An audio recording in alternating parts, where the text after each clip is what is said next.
Hello? Hello, hello, hello! I am back! I am here! Hello, everybody!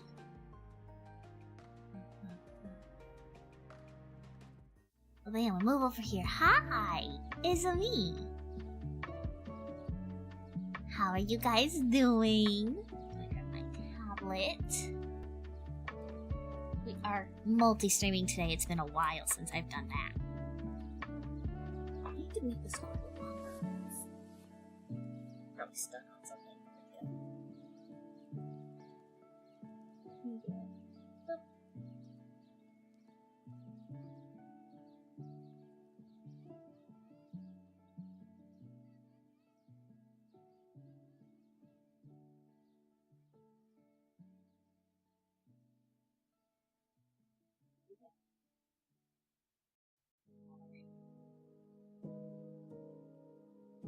But yes, hello everybody, it's me!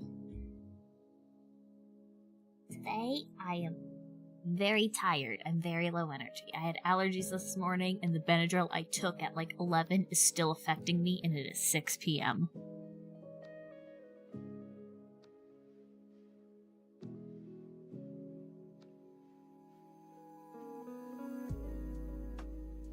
But I am here, and I want to draw OCs, because I haven't drawn in like a month and a half, it feels.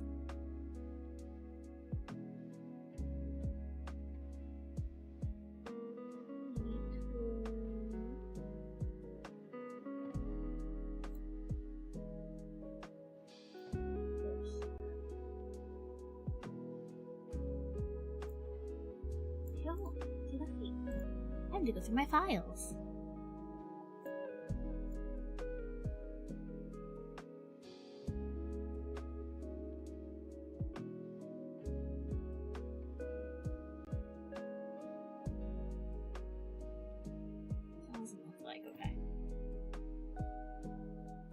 I want to draw this OC properly. It's a new one, and she's a cutie.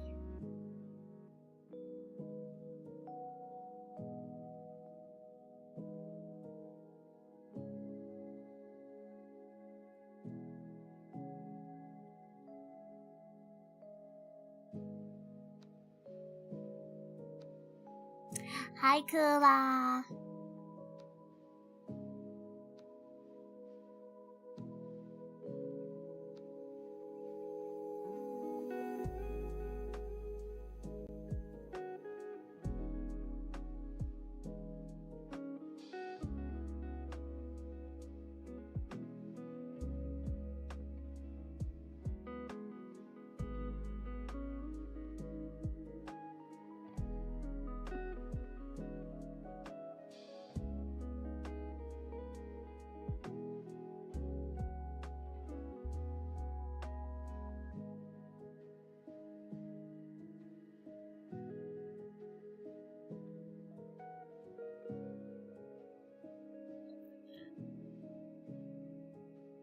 I am very rusty with art at the moment.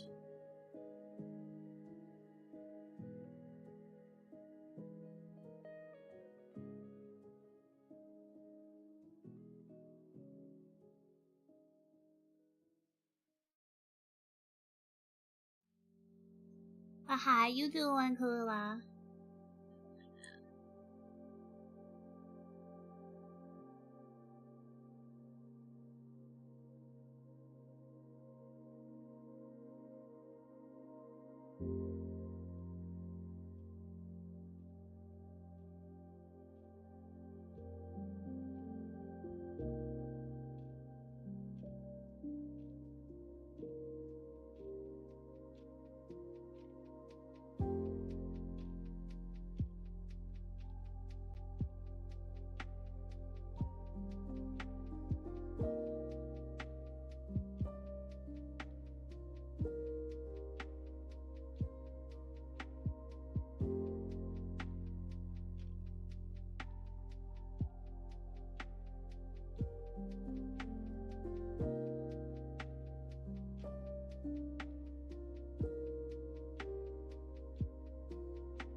work tomorrow. Aww.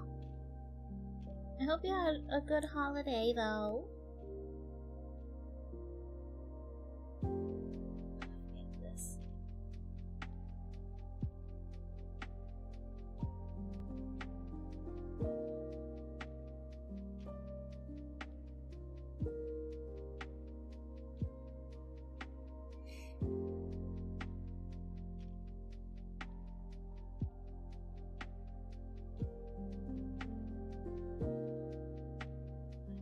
Oh, cool. I did fun stream stuff today. You should redeem your daily spell.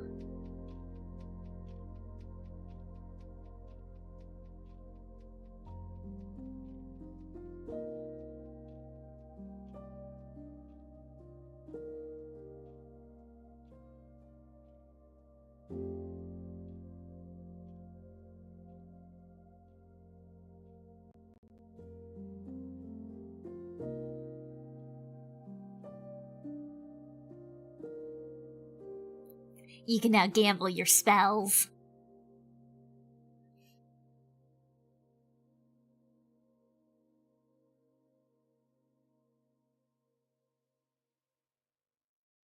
I revamped the candy gambling finally.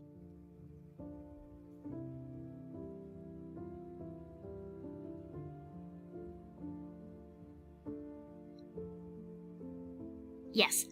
If you get first, you get, I think it's 5 spells. You get 1 spell with the daily spell.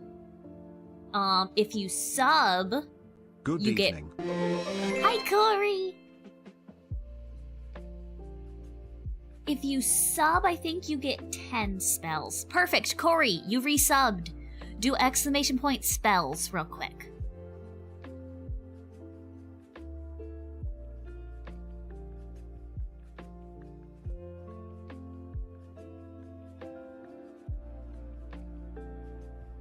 Yes, it worked!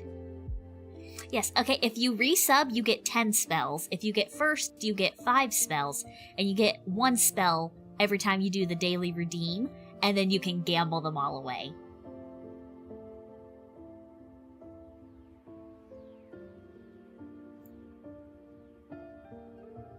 So you can do gamble and then a number. And then you can gamble.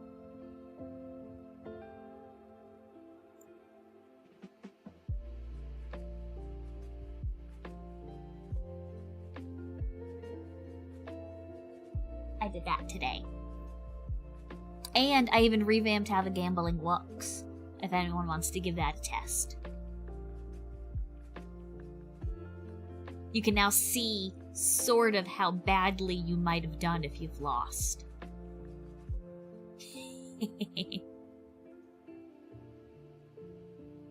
And also, the chat's not showing up on screen. What the fuck?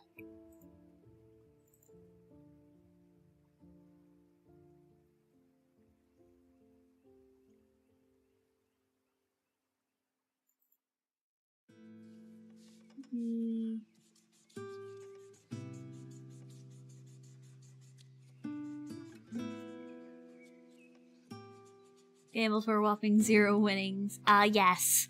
You need to put a number. Otherwise, I don't know what to do if you don't put a number. I don't know how to detect that. But if you don't put a number, you don't gain anything anyways. You don't gain or lose anything.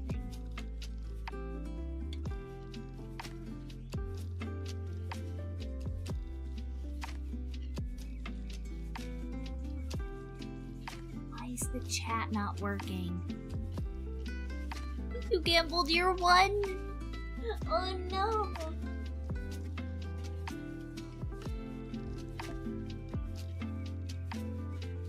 Here, I will. I'll give you more.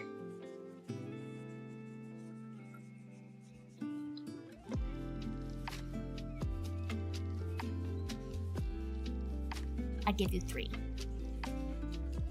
Did that work? Is that the right command?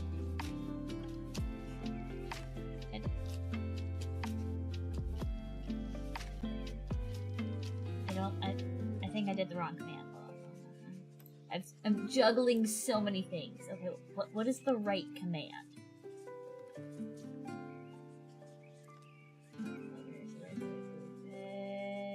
Commands.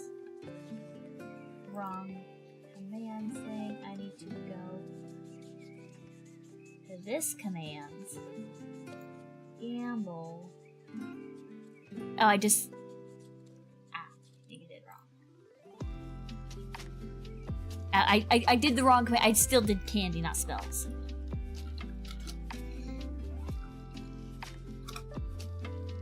There you go. You have three. You have three spells now.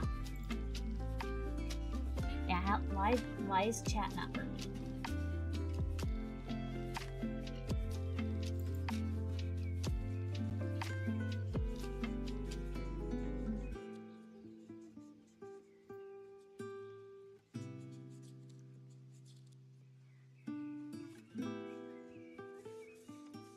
Okay. I got chat back. Now, did I save? I don't think I saved. No. I think I just did that. I can tell you what the odds... Ah! Why are you knocking on my door? Oh. Give me one. Nope. Why won't you let me crop?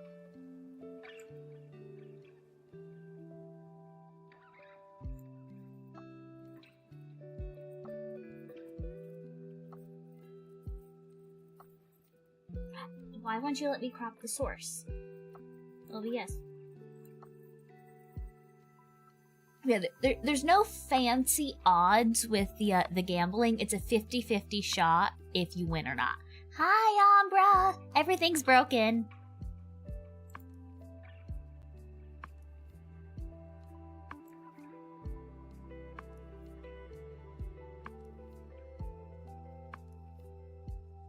I don't...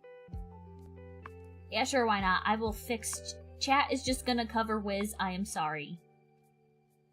Wait, Mr. Courthouse has a casino now? Yeah, we have a casino. If you, do your daily spell redeem, you get one spell, and then you can gamble it away and hopefully win and get another spell. You also get 10 spells if you, subscribe. No, mother, save me.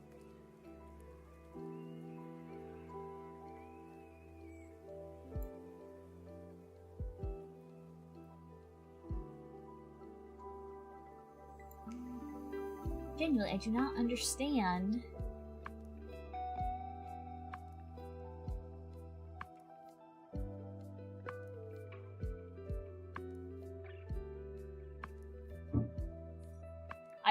It won't let me crop the source. Pressing all of the buttons. Do you need to press right alt? No.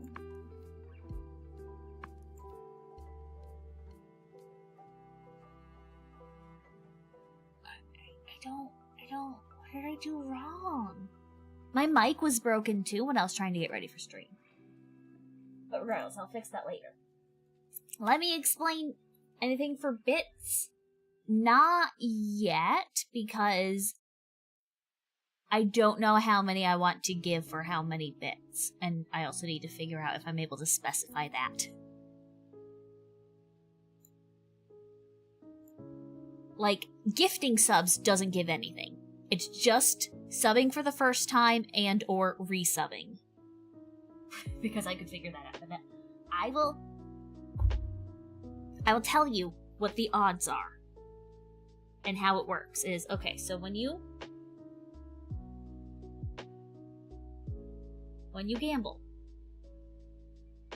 mix it up. The program I use for stream stuff, it picks a random number 1 through 100. Every single time it's a different number. And then what it does is, if it's 50, if that random number is 50 or above, you win. But if it's 49 and below, you lose. But you guys have noticed there's two different losing slot combinations. There's the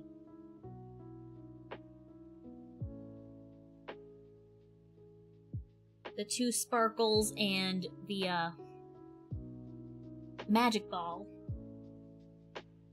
And then there's the dragon, the sparkle, and the magic ball. And I have that set up so if you're 25 to 49, you get the 2 out of 3 slots, basically. But if it's, I think 1 to 24, you get the 0 out of 3 slots. So you could just see how badly you messed up.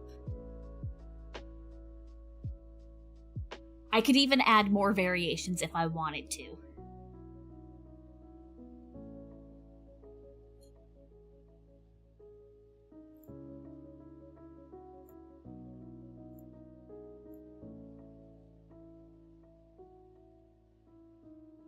So yeah, it's just basic 50-50 odds. And if you lose, it's a 50-50 chance which of the two losing slots. Yep, and the triple sparkle's a win.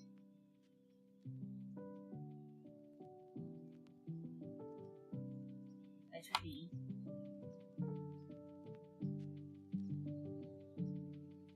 So I could add even more if I really wanted to have some slight variation. But yeah, it's generally just a coin flip if you win or not. Generally, why can't I... Like, what?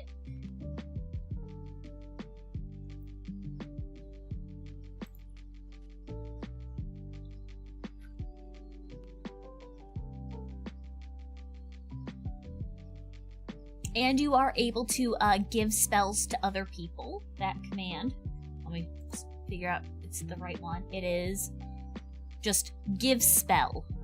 Give spells up with a Z. With an S, not a Z. And then a number.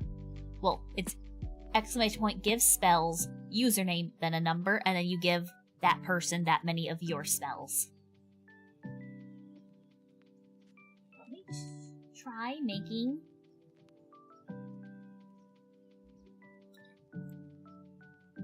Let's remake this chat.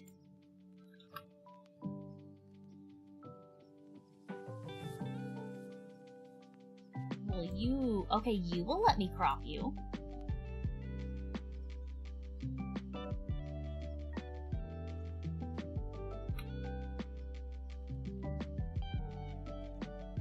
Needy Wizard wishing they learn spells this quickly. You have to have the right number of spells. I'll probably add in a message if you don't have the right number of spells.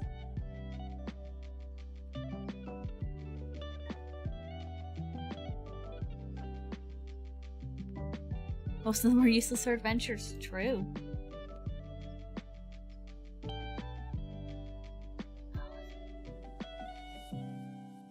Trying to break the system now. And I can give myself infinite. Because I made the system, I can just say, hey, set mine to 3,000 if I wanted. I like having my own little selection, though, so I can give some out to you guys. One thing I wanted to do with the gambling originally, which I don't know how to do, is... Because it's 50 or greater, well, what if it is 50? Can I do a jackpot if you actually hit 50? If your random number ended up being 50? And if I did a jackpot, I would want it to double your thing. So, like, if you gambled 5, you would, instead of getting 5 back, you would actually get 10. But the program is kind of dumb. Give spells name, number, that's it. Me.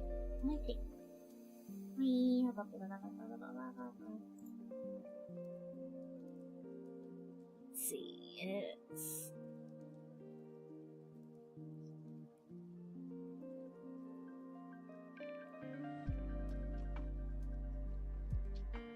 any of these after an exclamation point. Give spells, spell give spells, spells give. I could add more to it.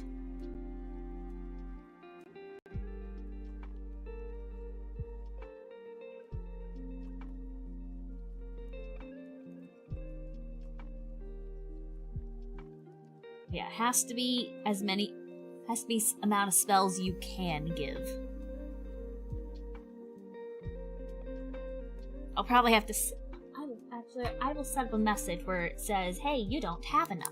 Because there's a message that pops up if you try to gamble more than you own.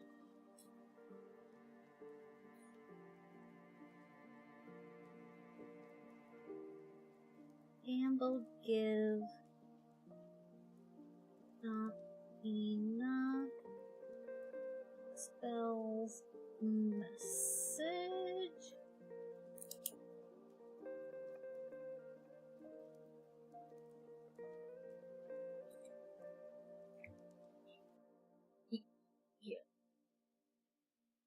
it would be like...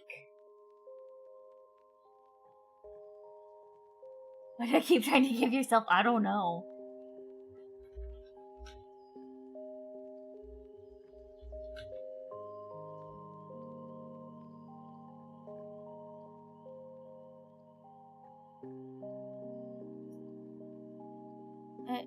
Hello?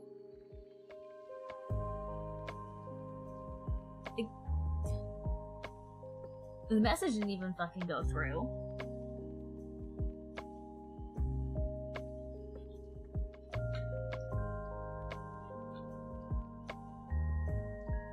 Like that, with an exclamation point at the start.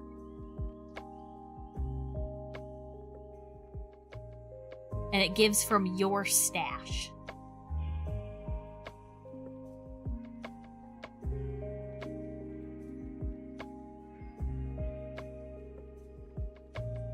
And I tried. Was gifted to you. Is that all of your spells?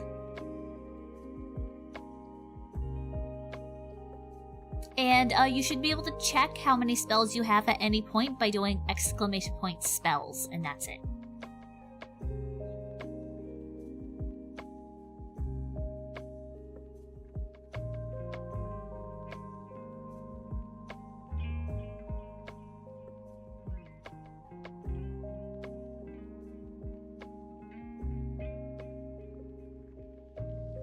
You're trying so hard to break things.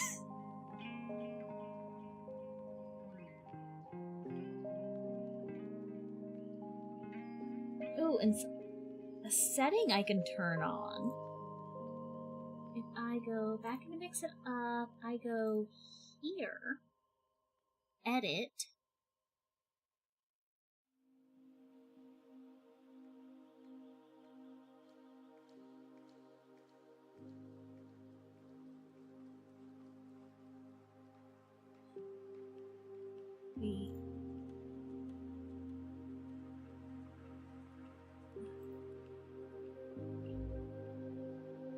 I do that.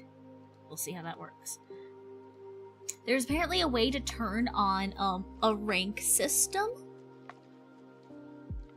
I don't know how the rank system works, but I think I just turned that on, so we'll see how that turns out.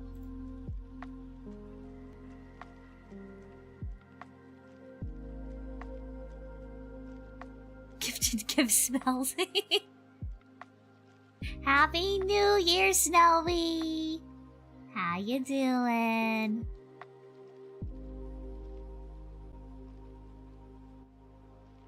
I taught chat how to gamble. I set up gambling. And also, I forgot I do have to remove the announce and the timer message. This stream is meant to be a low-key chill art stream, but it is mostly just me fucking around with stuff. We can go into, where are my timers? Right there.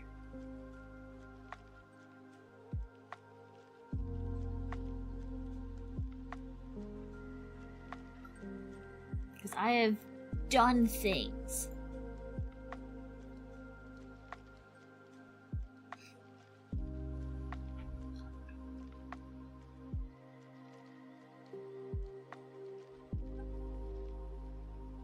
I'll make sure it all works. That's just not Tut. Yes. You gain spells. There are 3 ways to gain spells at the moment. 1, you get 10 spells if you can claim first.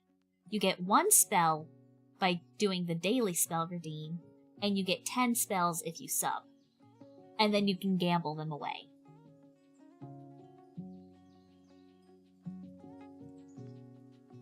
And also people can gift some of their spells if they really wanted. And the sub thing only works for you yourself subbing, not gifting.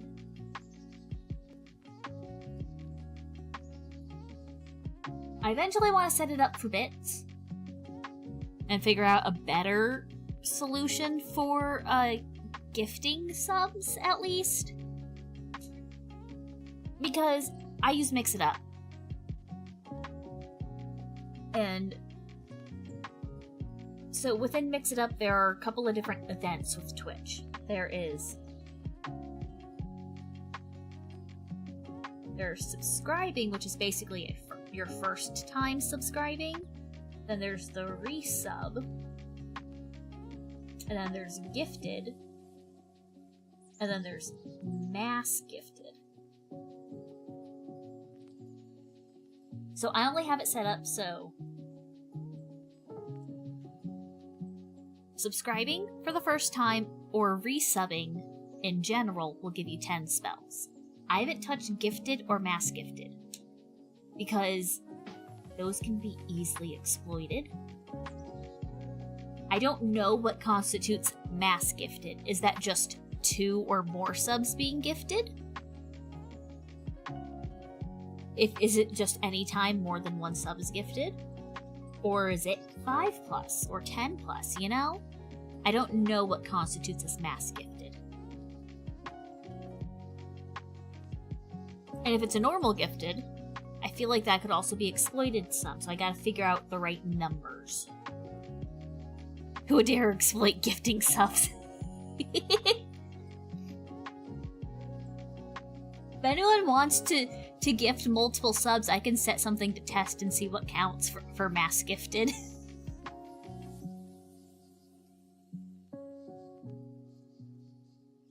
So I could just go into the mass gifted thing and just have it send a message. I'd be more willing to set something up for mass gifted than regular gifted, just because, you know, you can gift 5 subs at once, or you gift 5 individual subs, 1 at a time, you know? So I gotta figure out the balance.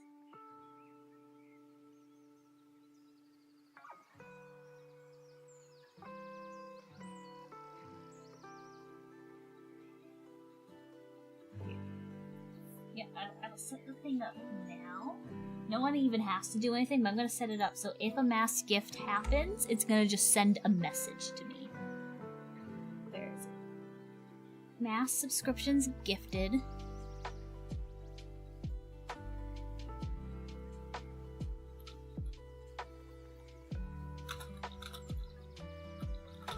Counts as mass gifted. This is a test message set up. Oh, wow.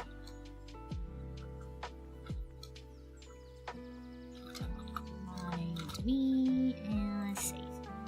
So if anyone ever gifts more than 1 sub, we'll see if it counts. Eventually. Oh, we got the big whiz. Does it really matter if someone wants to get 1,000 spells and gifts 100? It doesn't matter too much. But I still want it to be fair, you know?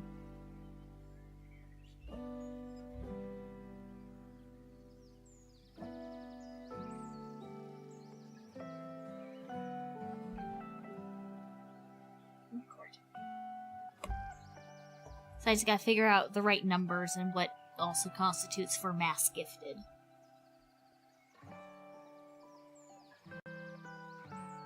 Oh. Oh. Hello? Did I just see Valorant gifted?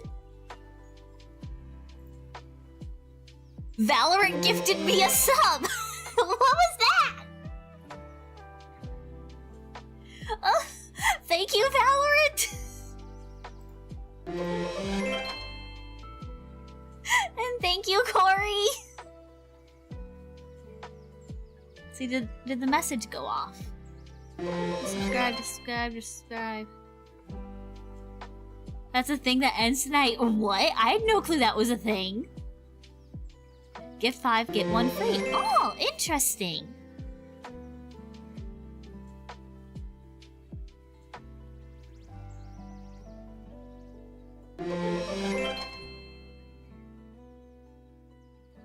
But apparently,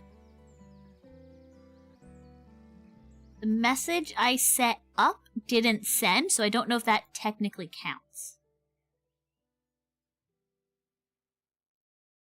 Apparently it's some sort of event thing that's ending tonight.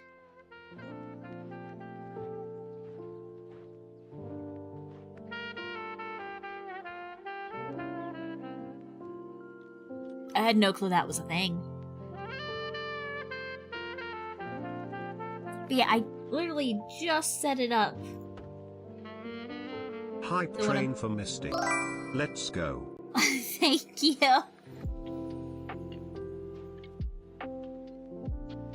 Yeah, I have it set up to send a message that says this counts as mass gifted when that's detected.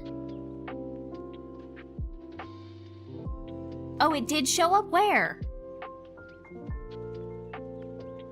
Oh, it did. Okay. Okay, so 5 counts. Good to know. I'll keep that message. I'll keep that message up and mix it up in case anyone ever gifts like 2. So I can know for a fact if it's just multiple.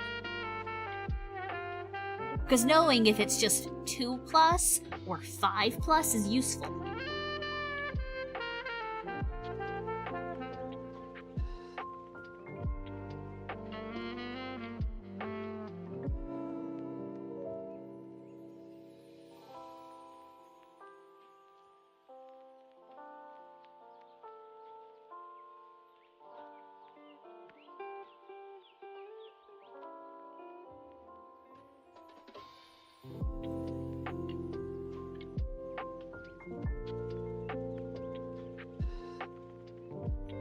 But yes, you guys can now gamble. You guys are officially being given gambling addictions.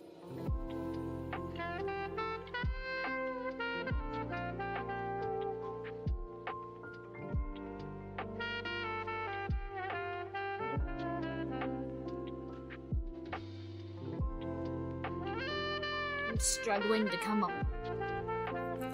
I haven't drawn in like a month and a half. I'm so rusty. And it's struggling. Considering it's, you know, been almost 45 minutes and I haven't really drawn much of anything. You have to take your leave, no worries, Snelly. I hope you have a good one. Have a good start of the year.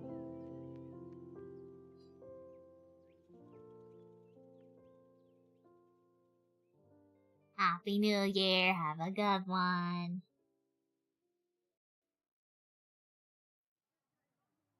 My room's getting warm. I need to crack my window. It's that time of year where my room... Oh, wait.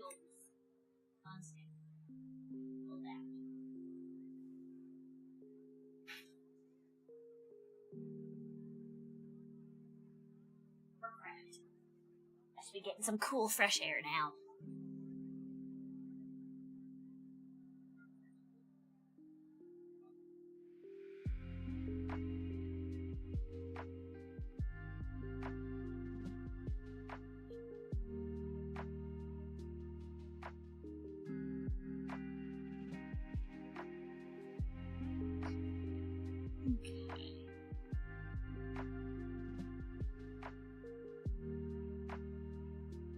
We're gonna do this the easy route.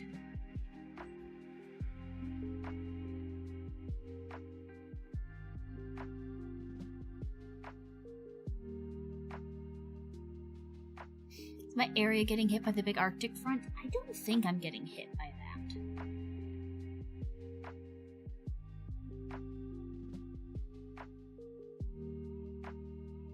Yeah, the temps I'm seeing are within the norm for me. Oh, hype chest. What's in my hype chest? What did I get? That is cute. It's eating a little candy cane.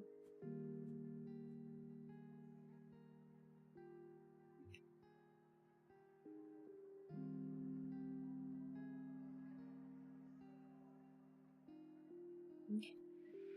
We're doing this piece the easy way.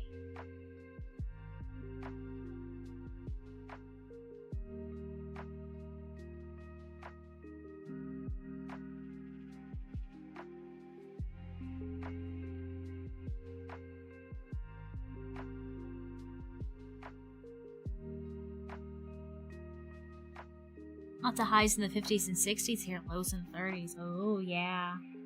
That's similar to where I'm at. Currently 61. We have a low of 39 at 8 a.m. Then immediately jumps up to almost 50 at 9. And we have a high of looking like 74 tomorrow. But then we have 79 on Friday. 68 on next Wednesday, though.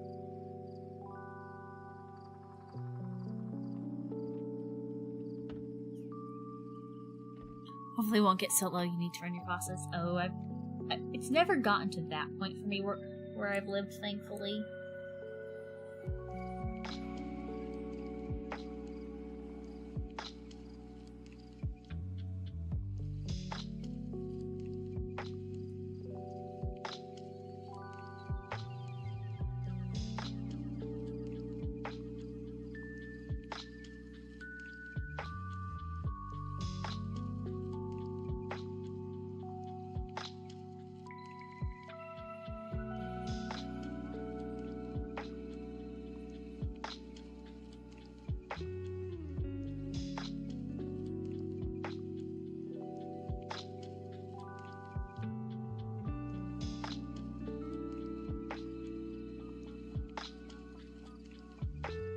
A literal freezing week. Incoming snow attempts will rain below freezing for a while. Ooh.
I did that. This was a great week to move back up to the Great Lakes from Texas. Ooh. Yeah, hopefully it's not too cold for them.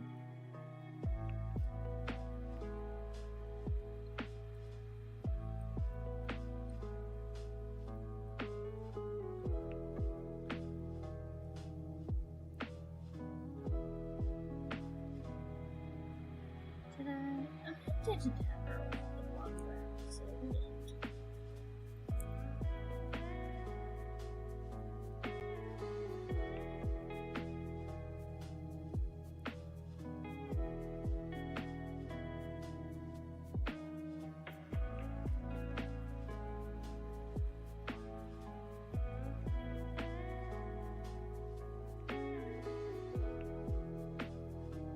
Single-digit lows coming soon. Don't look fun. Ooh, yeah, no. I do not miss single-digit temps. I miss snow. I haven't seen snow. Okay, I saw snow 2 years ago, was it? When I had to take, like, all of January off because I had stuff going on. I went on a little road trip to see family. I saw snow then, but that was like during a road trip when I had a bunch of plans. And aside from that, I haven't seen snow in like 8 years.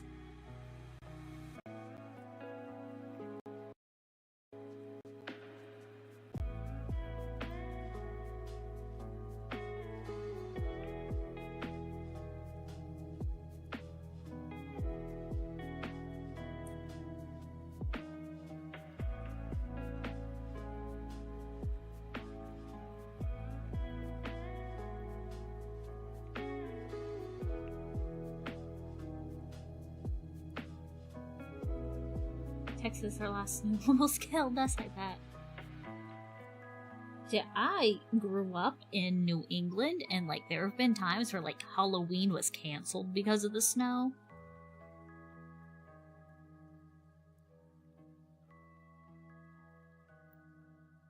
And we'd have so many snow days, we wouldn't be done with the school year until like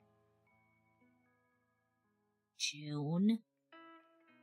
Mid-June, I think. Maybe even late, depending if it was a really bad year.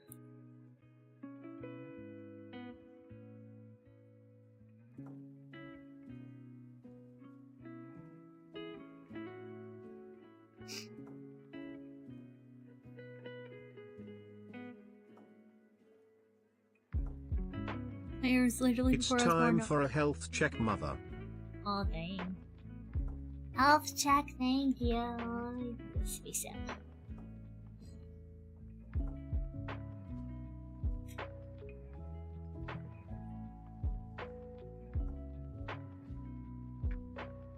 Hello, Tila. Welcome in. How you doing?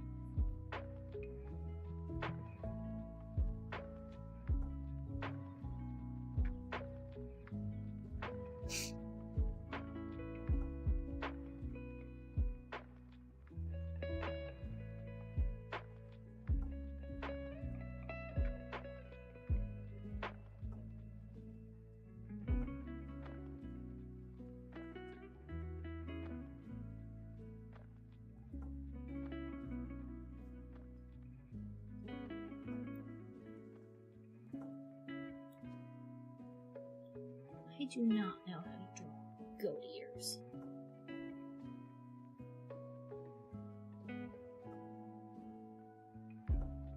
No, hello, how are you?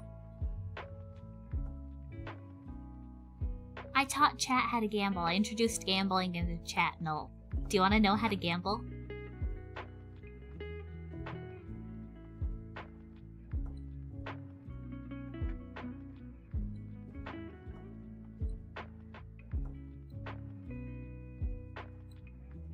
Were you there when I implemented the candy gambling over Halloween this year? I don't remember if you were in any of those streams where like people actually used it.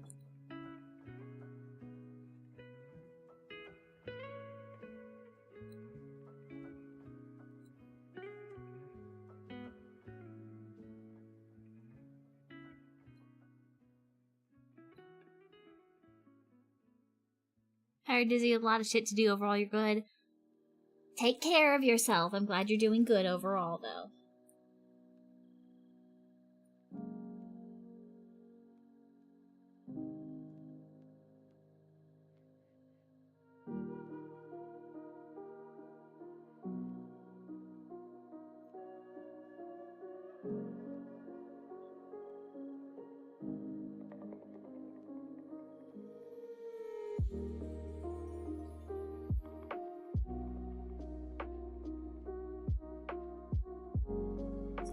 Erasers were realizing.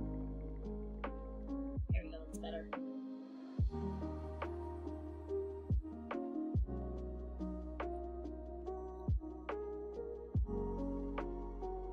coding, but now you're just eating dinner. Sleep early today. Oh, good. Hopefully you get some good sleep. I am doing a proper drawing of an OC I designed a couple months ago. I've been back and forth on what her name should be, and I've settled on Willow. But also recently, I've started looking at her and being like, you know, I really feel like she suits an M name.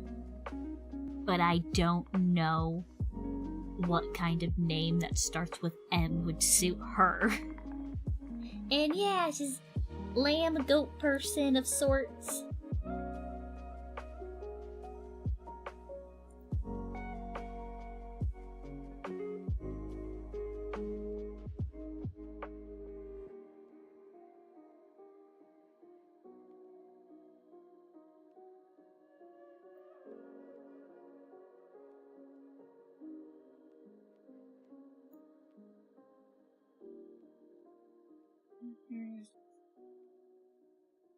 She's part of the same story that this fucker is in.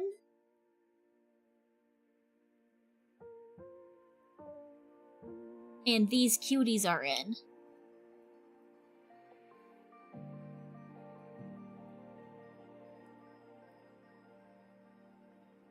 They're a little quartet. It's these two, him, and her. For now, at least.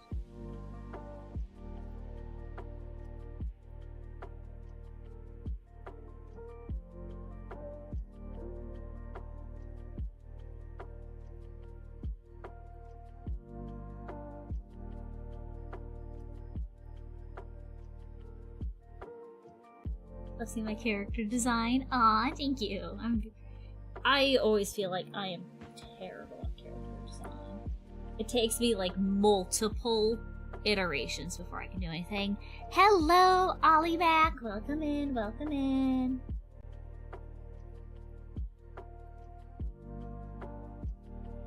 I thought I turned it off. You never guess the gender of the character, but they always look good. To be fair, Arden is very hard to tell he's supposed to be a guy. And that is sort of on purpose because I just want him to have long hair. And I'm just terrible at drawing guys. But also, even when I was like showing this to my mom to get her opinion on names, she didn't think it was a girl either. I was scrolling through the art tag. I thought your character looked super cute. Thank you!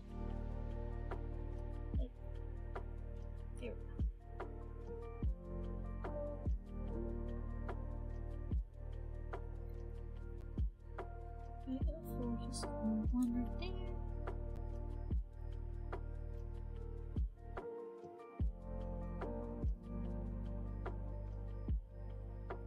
We're just here having a good time together. Trying to give one of my OCs a proper illustration.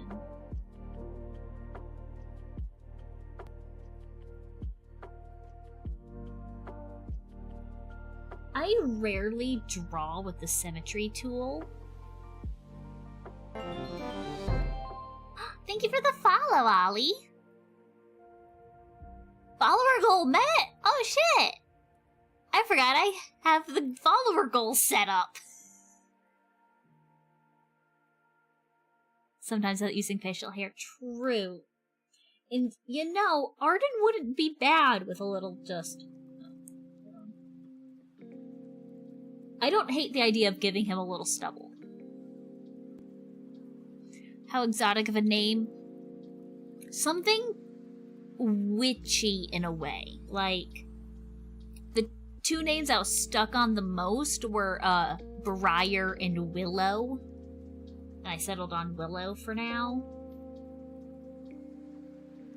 That's kind of a vibe, actually, yeah.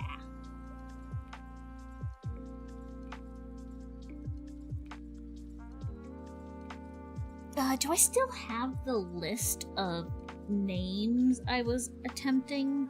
I had a whole list of names that I was debating on. The only, like, caveat is her name absolutely must not start with an A. That is the, like, hard rule I've been going with. Because you're a goal follower, you want an invisible burger.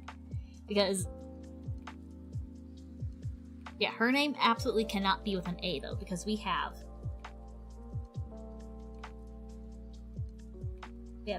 Fezidor, Petrus, 2 P's already.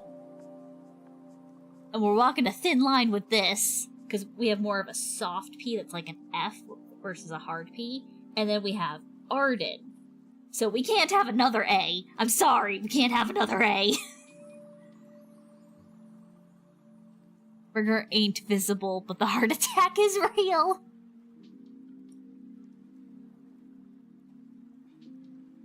Yeah. Everything I want... I've been calling her Willow for now. I'm not mad at the name Willow, but something about her just makes me want to say an N name. I don't know why. But I want her to be the kind of person where if you just look at her in a crowd of people, you'd be like, yeah, she looks like she could, you know, be into some dark magic. I could probably... make a good assumption of going to her to ask how to revive a dead body. You know, I want, like, that kind of, like, dark vibe, in a way. She doesn't know how to do that stuff, but, like, she looks like she could. It's got that...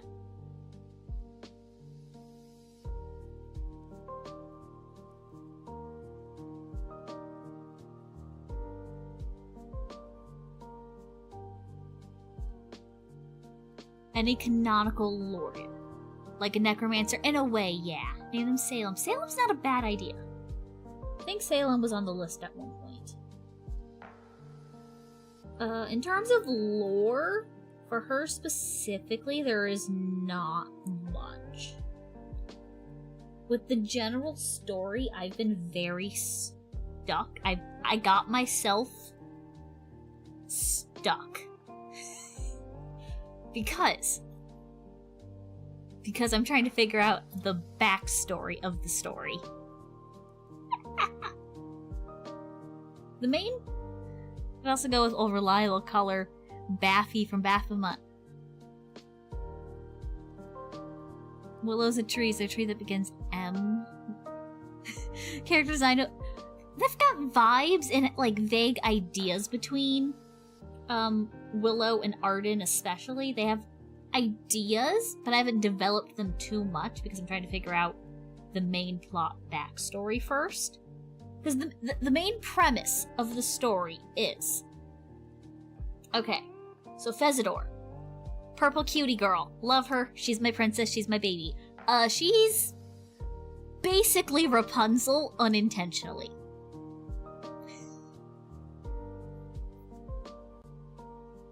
We're going into lore dump time. Because Fezidor is my baby. She's a D&D character that I so desperately want to play. Because she has a chokehold on me, but I'm never going to be able to play her. So I'm just making a whole story surrounding her instead. So, Fezidor, she's unintentionally Rapunzel. In the sense of very sheltered, unable to leave the Druid Grove. Or the Elf Grove, whatever the fuck we want to call it. Okay, so she's like talked with other people in the grove. She's not allowed to leave the grove or talk to travelers. Because mom's scared. Mom's too helicopter. She's not toxic. She's not evil. She's just way too overbearing.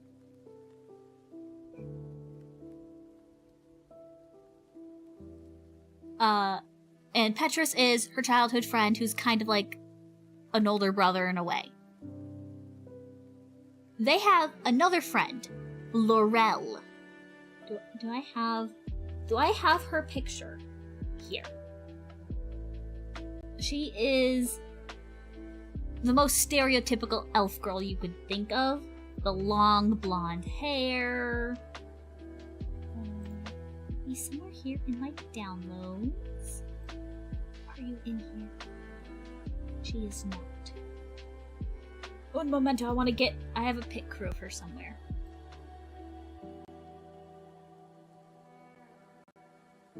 She would be in here. So they were a trio growing up, basically.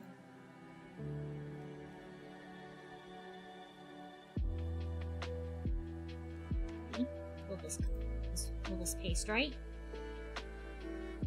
It will not. Okay, we screenshot. Fezidor is never able to leave the grove. Mom's too overbearing, yada yada. Eventually, at one point... Okay, this is a Laurel. This is a pit crew of her. The equivalent of helicopter B in a fantasy setting. Manicore Mama! Oh my god, yes! Love that. Okay, so Laurel leaves the grove. She goes on her own adventure. Divination Guardian? Ooh, I like that too. She goes on her own adventure with her own party, yada yada, and she sends frequent letters to Fezidor, depicting her journey over the years. Whether or not it's a reliable depiction of the journeys to be said, but still. Eventually, the letters from Laurel stop. And Fezidor, with the help of Petrus, finally convince Fezidor's mom to let her leave the grove in search of her friend Laurel. And that's where they end up meeting. They eventually end up meeting Arden and Willow, if we're going with that name. But what I'm at the point is, I want to figure out what Laurel did. Vaguely. You know, just major plot points of what Laurel did during her party before she disappeared. So I could figure out then, okay, how can I make Fezidor's kind of mirror that? So that's why there's, like, not really any development, because I'm stuck in the fucking past.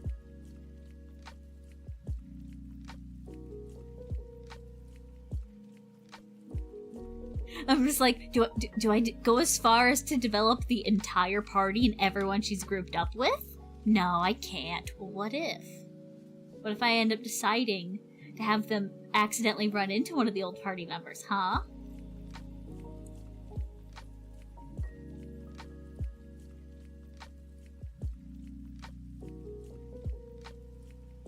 So yeah, I haven't delved too deep into Arden and Willow's backstories yet. Other than Arden is, it might change, but currently Arden is cursed, which is what these red things under his eyes are supposed to be for, and he's gonna have, like, a big tattoo, and he's supposed to be very sleazy. He does, you know, he goes to the black market. Oh, hello! Started media rats at some point. Yeah. Hello, mailbox! Welcome in! You guys came at a great time where I am info dumping about my OCs. Let me set aside and give you a shout out! Hello! He's not Sukuna.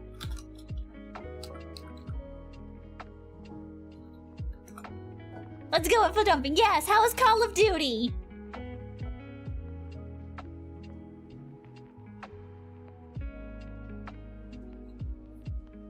Look for OC.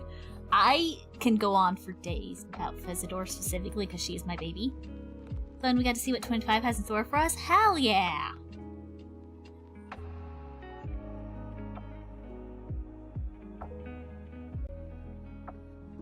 Black Ops 2 is also my favorite Call of Duty. Ooh, nice. I played... No, I didn't play Call of Duty. I played... other. I was very lightly into FPS games when I was a little child. So you're gonna info dump on your... Yes, I'm in the middle of info... Oh, So, the plan for today's stream is I am properly drawing this character, which we have this going on so far, and we're chat's helping me deliberate on a name for her, And she's connected to 3 other OCs I've drawn before. We have Arden, and then we have Fezidor and Petrus. You vote Florp!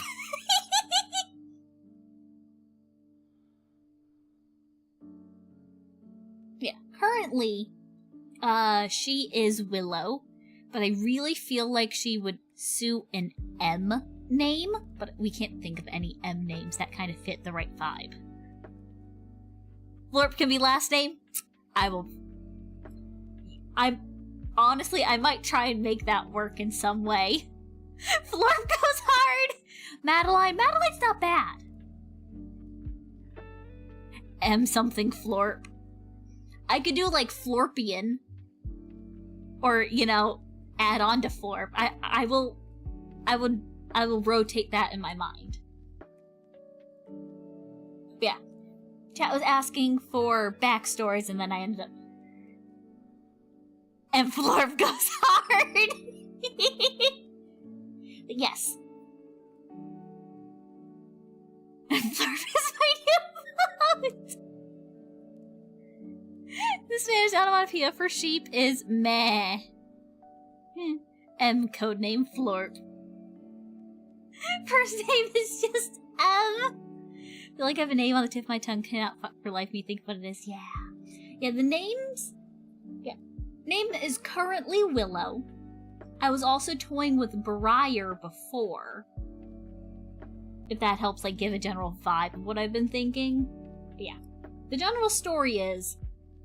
Fezidor is our main character. She's this cute purple girl. We love her. She's my baby. I can talk about her for hours.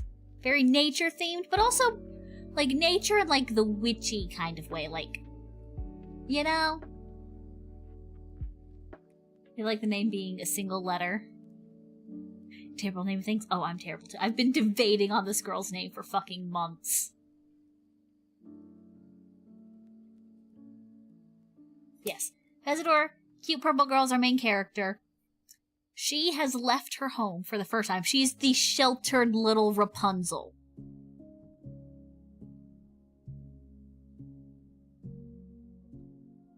Magic's for nerds, I cast Bonk.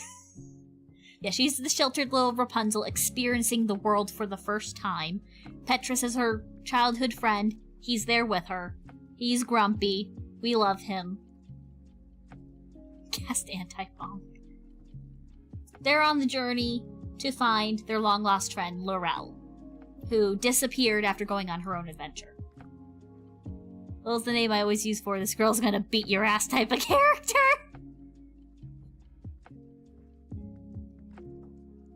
Poor Emma's close. Emma's not bad.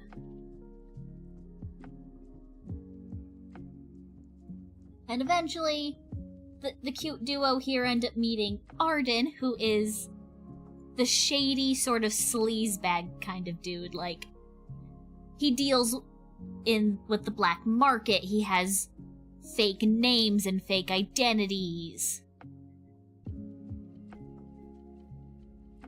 And in general, when Petrus first meets him, he's like, no, this dude is not fucking trustworthy. He is not joining us. It's like someone who would sell me off-brand Supreme merch like Supreme. Yes!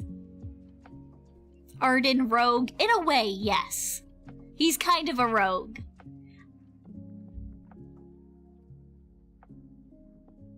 Off-brand magic sounds fun and terrifying. Yeah. Like, one running joke. Okay, so I mentioned Fezidor.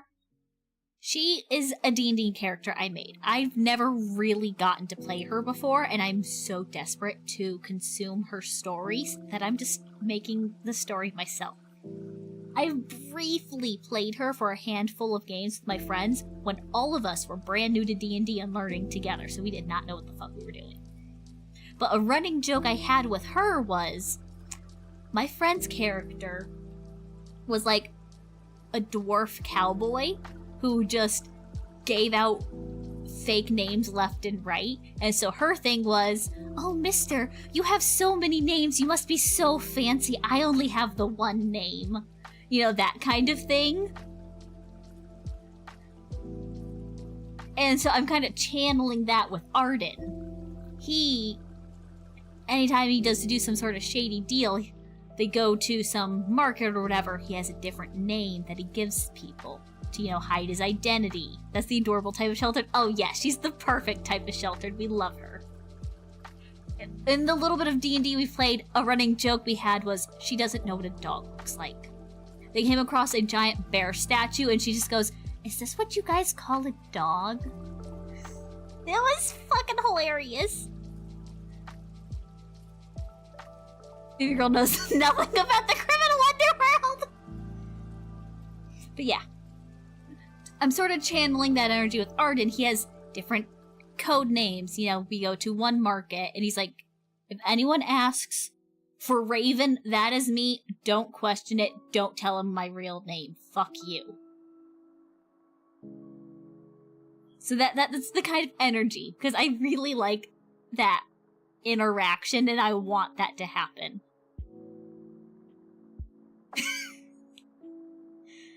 So he's the one with the intel. He can get our hands onto stuff we might not be able to find in the normal market. One of Arden's fake names can be Florp. I'll make that canon. One of the places they go to, Fezidor is gonna come up with the name for him, and it's gonna be Florp. I'm making it happen. What does he use Florp for? Sweet baby girl Fezidor gave him that nickname. He is going to use it. I'm making it happen. They're gonna get to someplace new.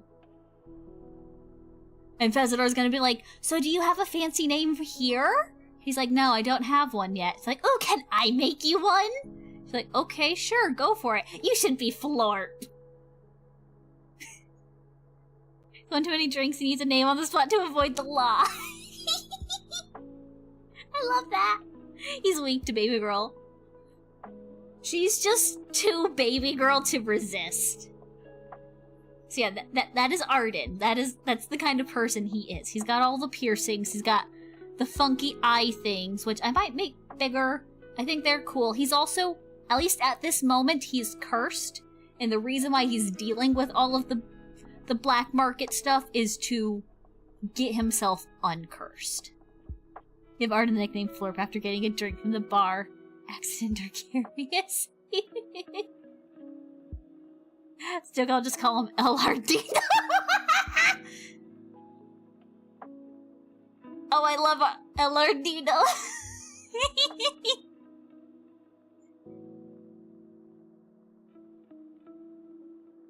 And then we have Willow. She doesn't even drink it one whiff and she's tipsy. Oh yeah, that's totally her. And then we have Willow, sweet goat girl, who the vibes I want to give is if you spot her in a crowd, you think, yeah, I could see that. I could see this girl somehow knowing necromancy. She probably dabbles in some dark magic. She's literally me for real, for real. So that's the kind of vibes I want to give for Willow. And at least at the moment, I believe her backstory is something of she's part of a long line of mages that study ancient magic. Forbidden ancient magic that's been lost to time. And so there's lots of rumors that they dabble in the dark magic and have maybe made deals with demons and whatnot. And I haven't a vibe of someone who just carries around a skeleton in her backpack just in case. Yes, that's exactly the vibes I want for her.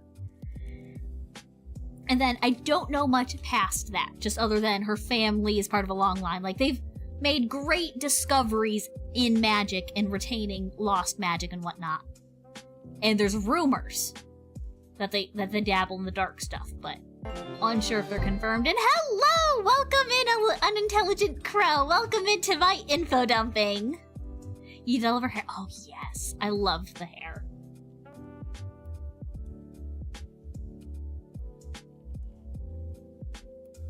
You set out on an adventure to find more magic spells? Potentially. I've also toyed with the idea, Because, okay, Arden the sleazebag, you would think he's running from the law, maybe. But no, he's cursed. So, you know, Willow might look like she could be cursed. What if she's running from the law? You know, kind of have that switcheroo, but I don't know why she'd be running from the law. So I don't think I'll go with that. Cursed with tax evasion! I love that.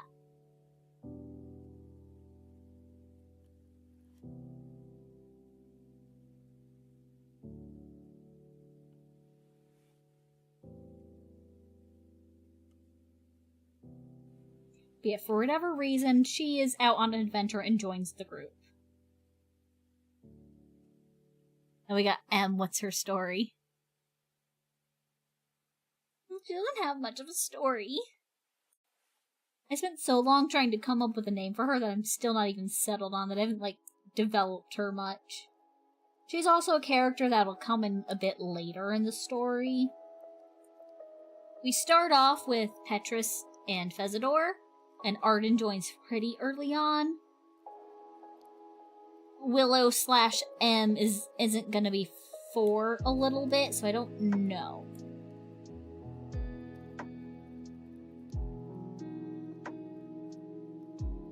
She did necromancy and dancing in a place where she shouldn't dance. I kind of like the idea that, maybe not her specifically is out on the run and in trouble with the law, but maybe her family is. And she's just trying not to go to jail for something she didn't do.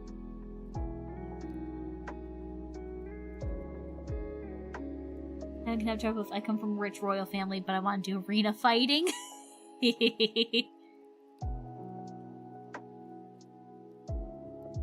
Maybe.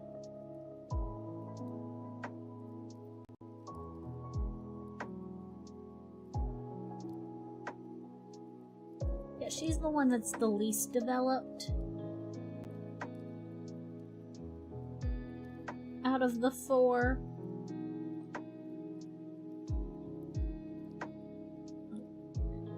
That down a little too much.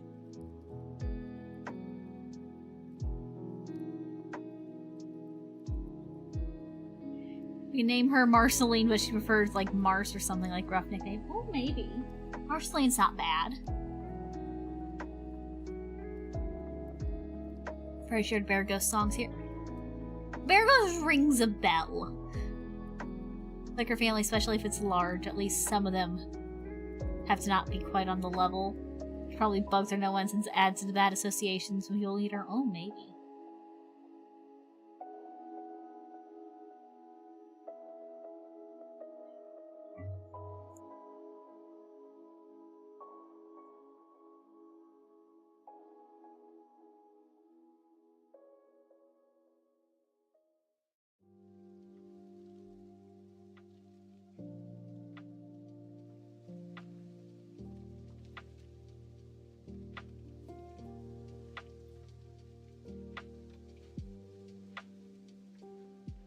But yeah, the story's been living rent-free in my head for the past 6 to 8 months.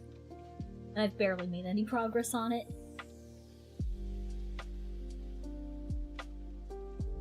Because I'm stuck on figuring out the fucking backstory first. His background character for the Necromancer of the Foggy Lake, who's a villain of another story before being stopped. And a great uncle she doesn't like. Ooh!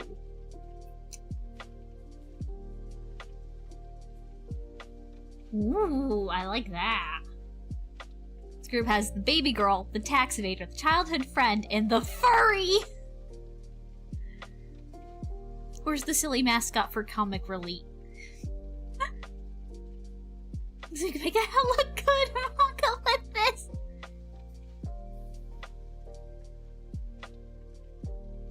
Marwyn. Ooh, Marwyn. I think I had a name for her potentially that had like a win in it. Even a forgot I tried looking this up for it. Let's do infinite scrolling in my Discord server. Let's see, can I find the list of names?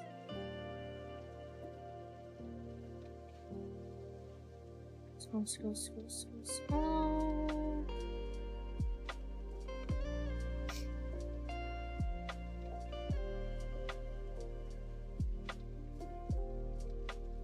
I have the names. I don't think I have the names. Fuck. Where would I have put them? I don't have them, unfortunately. It could be a hired mercenary, though. That's a potential. Oh, no, right, we gotta fully flesh out the backstory first. The mascot's just the one dog for the third person battalion!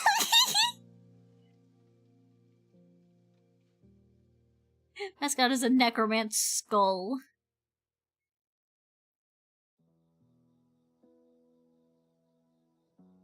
There's an artist YouTuber I watch. And she talks about her D&D characters a lot, and one of them has a, like, sentient vampire skull that is just now a mascot, basically. He talks and he's sassy. And I love that idea.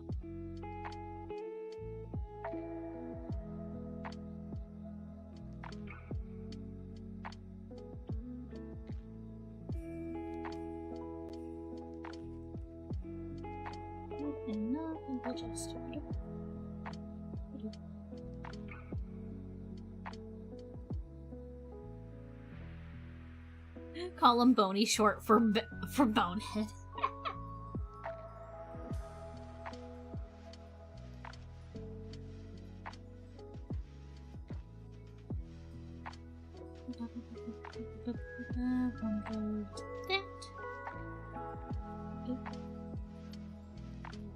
If she's running from the law, then maybe the school she has like a ritualistic hat to convince her to take her on an adventure. Oh, maybe.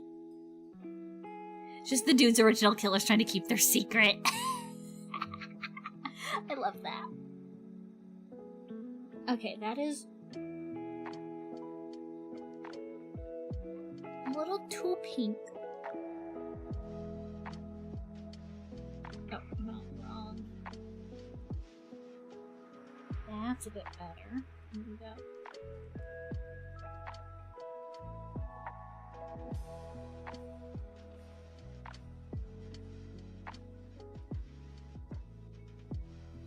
She's the token goth of the group.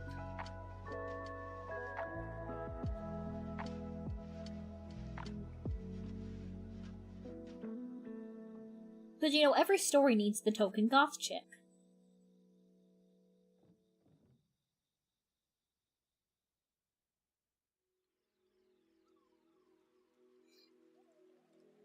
Plucked from her natural habitat. Hot topic at the mall. Token goth, man, that is so 2000s.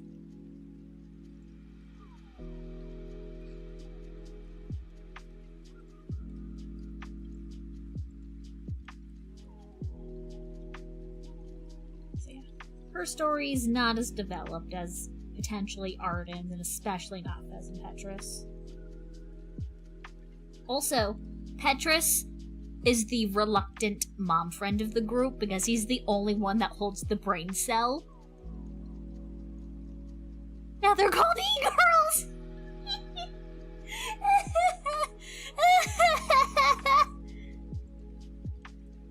Kind of even pretend she has no feelings was absolutely disaster lesbian for baby girl under the aloof mask. Yes!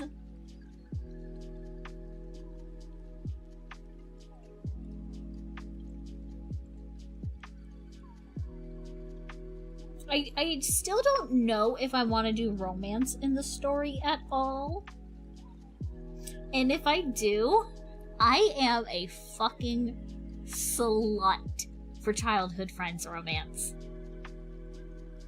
Told you shit Addis is not to climb on trees. Let me get the Hello Kitty Band-Aids. Exactly. That is him summed up.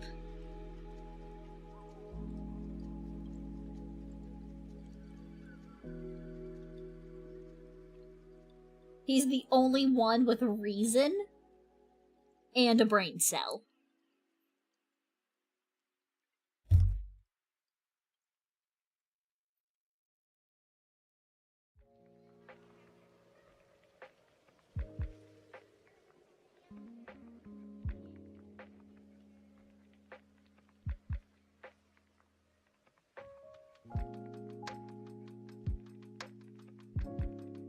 Childhood friend Doris was the homewrecker fan.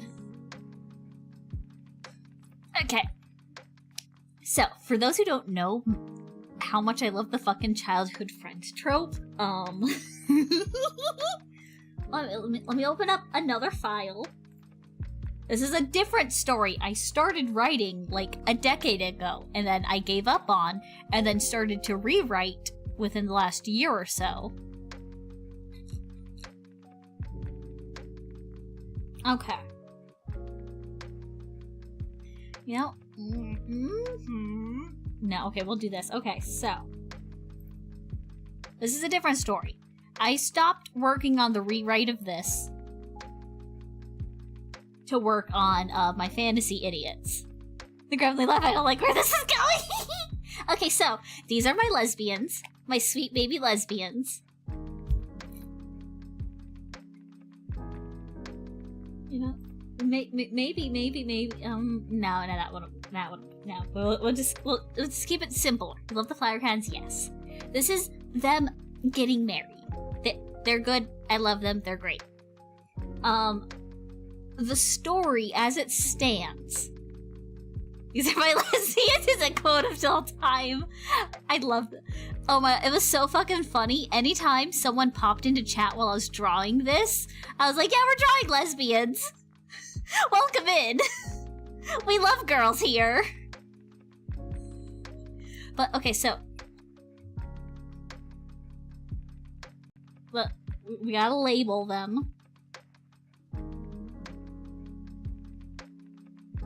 We have Katie and Rose, so you guys know who's who. My sweet baby lesbian, said Mystic calmly. Said Mystic like a gremlin. Okay, so the story, Katie is the main character. She has a childhood friend named Liam. I have never drawn Liam properly. Okay, I've lied. I've drawn Liam properly like once, if I could find the file. Let's go down memory lane real quick. Let's go. Boop. It would probably be 2019. It would probably be under my files. Nope, 2018. Mystic announced foam pouring at the mouse. These are my As manga reading, I think you'll like, ooh, do tell, do share.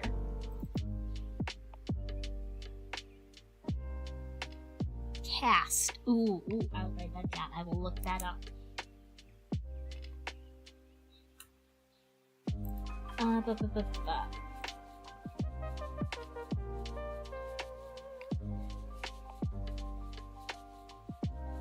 Monty in the garden with my lamb. Ooh, in the garden with my lamb. Ooh, that sounds fun.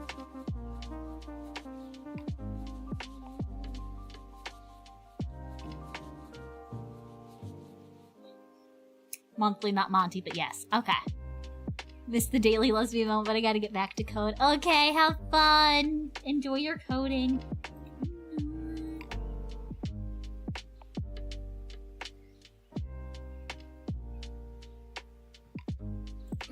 Here's the file. Here's the file. Okay. This is from... What year was that again? 2018. I never finished this. Here's Katie. Here's Liam. Come back to lesbians? Yes, you came back to lesbians! My lesbians, I love them. So, this is kind of the only digital drawing of Liam I've ever done. This is Katie's childhood friend. He has been in love with her since they've been kids. She does not love him back. Miss Jail's voice gets higher fish on the Listen, I love girls. They're great. You make such a face, right? I'm glad you think so.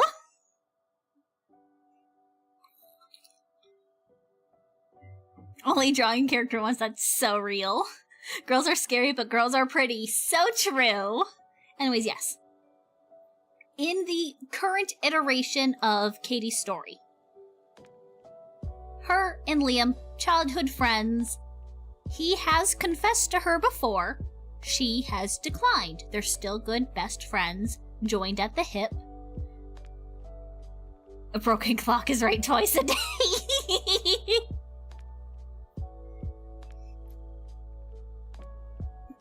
With this story, in the current iteration, I've had to hold myself back from scrapping everything and having them get together.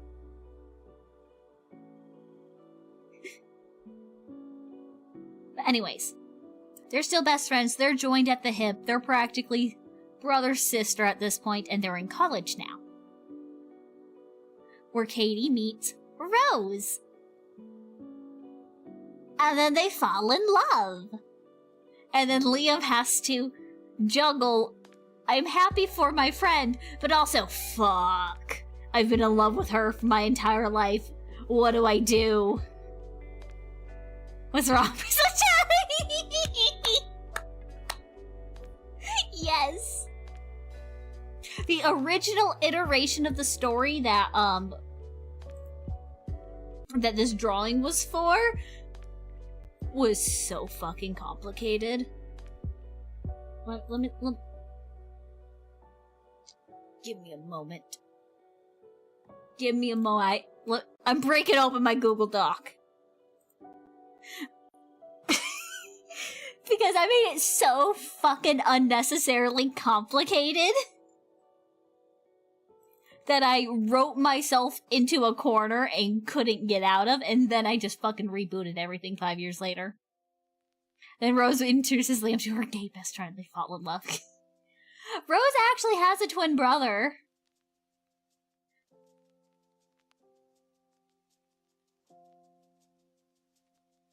In this, he actually exists sort of in this. He sort of exists in this drawing. You've just given Mr. I don't know what I'm gonna do with Liam in the story. Let me go here. Here. This? Oh, it's in this file. He abstracted to a separate plane! Okay, no, it's not this file. I have a Google Doc where I, like, roughly summed up the original plot that I had because it's so fucking overcomplicated.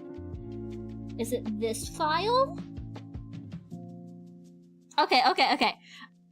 I believe I have a highlight somewhere on my Twitch channel where I just went feral about this story for like an hour. And it's using this Google Doc. Google Doc maxing for real. So true. I love Google Docs. Okay. So, let me copy. Where's my mouse? There's my mouse. Will you show up here? Great, we'd love to see that. Okay. Just Google Moxing, literally document pilled. Knowing what to do with him not knowing sounds like having moved to another city for work, but stay in touch. Okay. Okay, we're good to do this.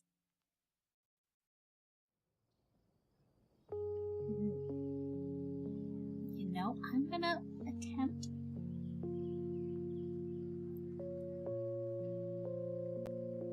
Okay, how do I go about this?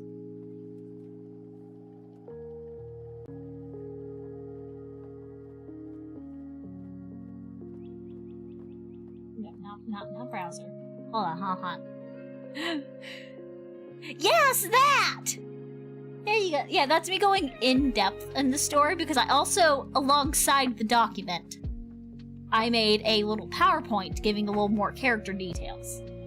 It was great. I fucking love that. That's one of my favorite things I've ever done on stream. But I need to open window capture.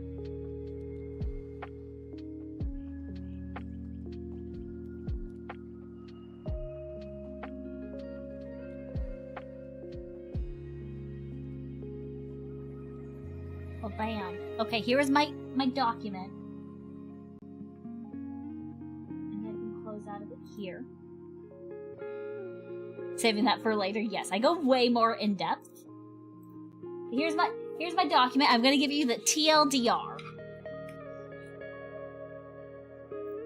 The main premise that originally stemmed their story was because a big thing in a shoujo manga is like the rival trying to get the main girl interested in someone else so the rival can have the main guy. That was originally gonna be a thing. Oh, what if the girl actually does go with the rival's choice?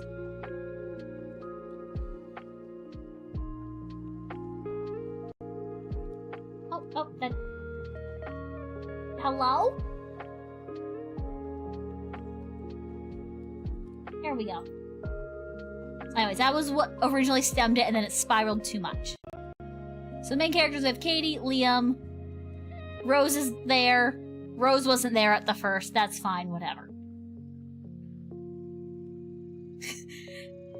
Having her brother be a shadow in the wall, giving Liam bunny ears makes it kind of like he's taking the picture. Truth is, I just never finished drawing him, but I love that so much. Okay, so. Blah, blah, blah, blah, blah. I feel like they make victims of each other. Okay, so, childhood friends, grew up together, blah blah blah.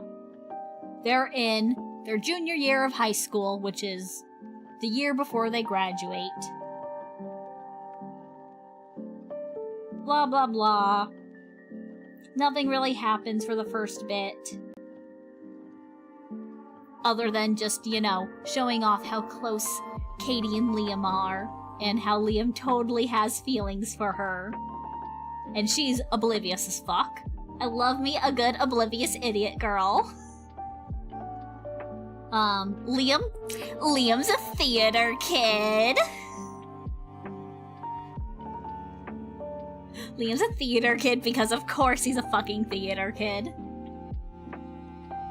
She's oblivious, she's literally me. Blah blah blah, Hannah's entire... This is just build up. But anyways, Liam ends up getting busy with play stuff at the same time. Katie ends up being put on a group project with Derek, who is the male rival. They get close. Rival girl, who is Sarah, ends up trying to make moves on Liam while he's busy with the fucking theater stuff. Liam X Derek Yowie went.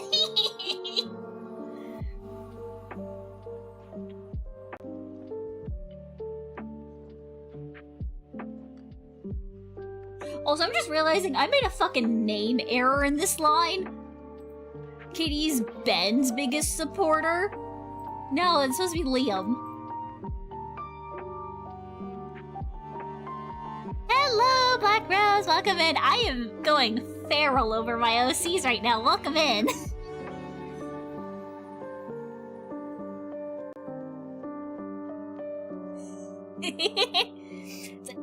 Here, let me close that. I am talking about my lesbians at the moment. That's so real of you, right? I'm talking about my lesbians and the very first story involving them before they became lesbians. Rose, get out of our walls. She can be in your walls if she wants.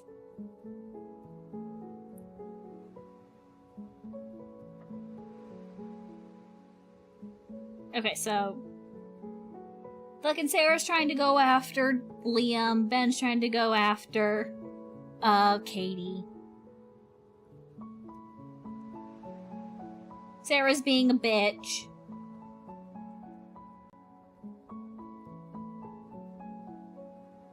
That's now a one-off background character. One of them's named Rose, yes.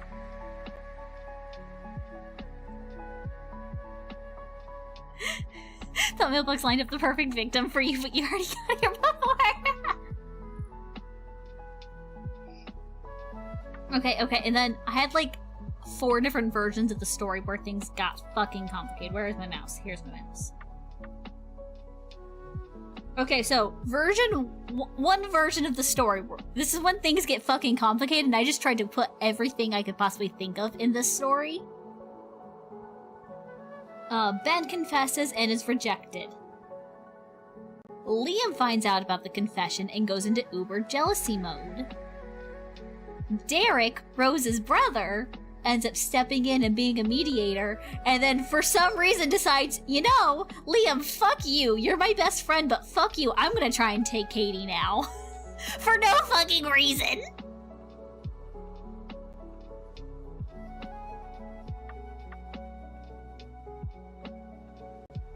So that was a potential where Derek fucking steps in for no reason. But it doesn't work out. Katie is in love with Liam. The end. But another version, Ben confesses and she says yes. And they date for a little bit and then realize it's not working out. But during that, Sarah, this bitch, is like, okay, you're with him, Liam's mine then. Liam X Derek, yeah, we win. Maybe. No promises. And then her and Liam end up getting together. And then, thing is, during all this writing, Rose didn't actually fucking exist. Other than, I had an idea. How many pages? This is 11. This is 11, but I accidentally have an entire fucking blank page for no reason that I never deleted. So technically 10. But yes, Rose never actually existed in this story other than haha, wouldn't it be funny if she doesn't actually get with Liam, and then we just have a time skip at the end and just see her getting married to some random girl?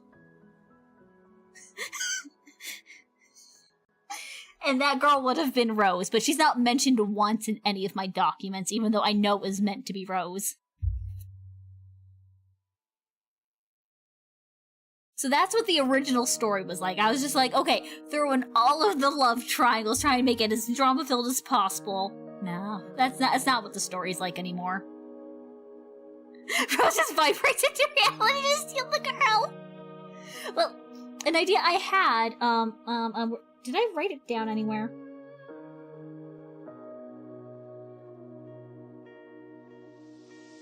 Skimming. I wanted to give the idea that maybe she ended up with someone completely unrelated to the story because that's what life is like. As one of the things. Rose's reverse flash. Rose is from a third timeline. Oh, you want to see the lesbians again? Okay, there you go. That's them. It was me, Liam. I stole the girl. But yeah, that was the original story that's like a decade-ish old. But the new story, the lesbians actually get together and they're the main focus. Rose Loki kind of built like me. Yeah, the main story now is Katie and Liam, childhood best friends. Of course, Liam still has feelings for Katie. You are going to tear childhood friends having feelings for each other out of my cold, dead hands. It's time for a health check, mother. Health check, thank you. I need it.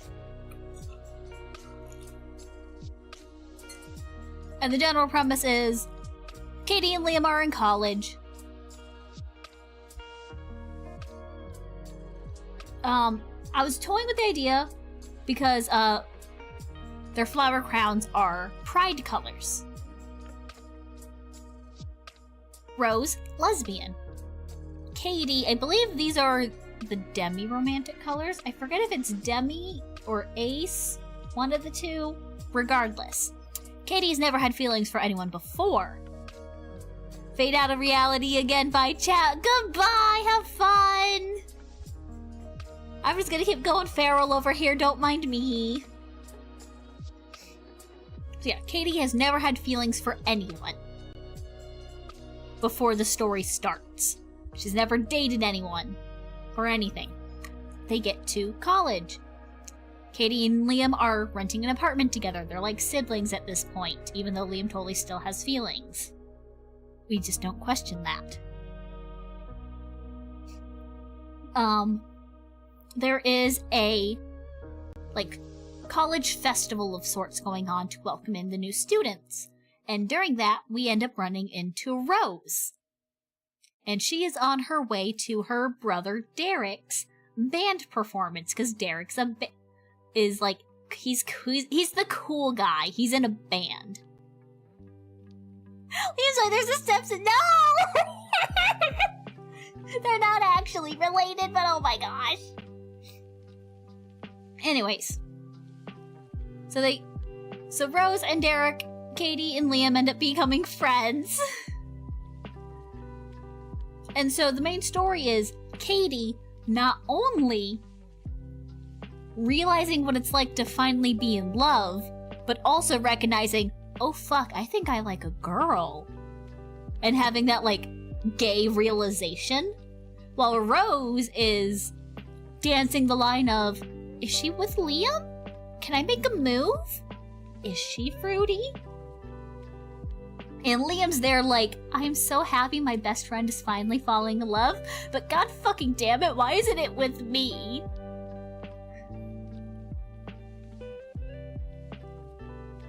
Damn, I like girls, right? And I didn't make it too far in terms of what their actual story is.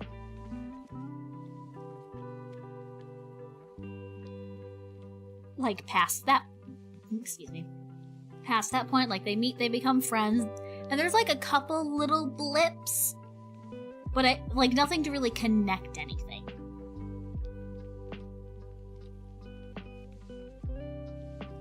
But Katie and Rose do indeed get together by the end. They are destined. They're my sweet lesbians. But part of me's like, but what about childhood friends? Can I have childhood friends, please? Please? Because I fucking love that trope so fucking much. I don't know why I love it so much, I just do. Now hear me out. Lesbian childhood friends.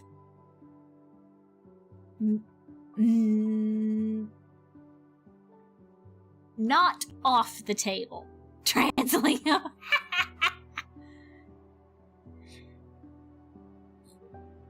You see the fucking hard eyes? I always have hard eyes, but that's not off the table. Like, I've also considered the polycule, but I just feel like with how the relationships would develop, a polycule with the three of them just wouldn't work in my mind. Because of how different Rose and Liam are and how their feelings for Katie and the relationship would develop. Draw though the story inspiration could spark true.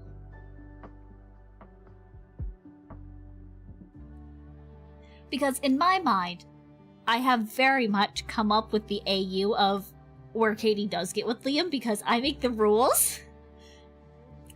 And Katie and Liam getting together would happen in senior year of high school.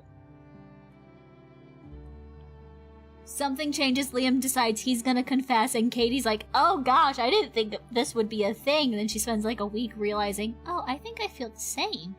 And then they start dating. But I feel like once it gets to college, if Liam never confessed, he would never do it. Once they get to college, it's like, okay, there's no point now. if she had feelings for me, she would do something. It's kind of redundant to say anything now. Damn, making fanfic of your own story. I am! The brain rot is real. But also, if Katie and Liam are dating before college, I don't think Liam would want to share. Which is the big thing. When are we getting the novel release? I have started dabbling in writing finally, so maybe eventually I will make some sort of novel with them, even if it's something very short.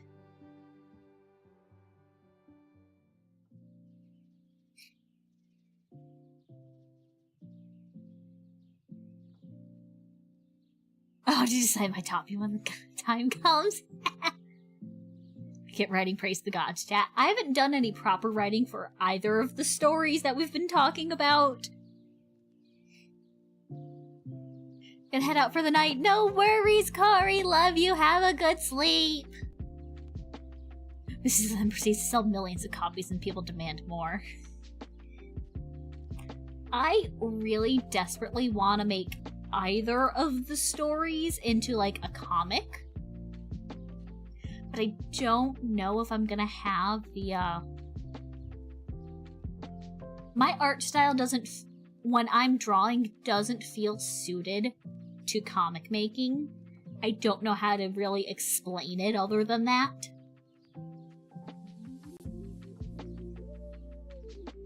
So I want both to be some sort of comic manga type thing, yeah.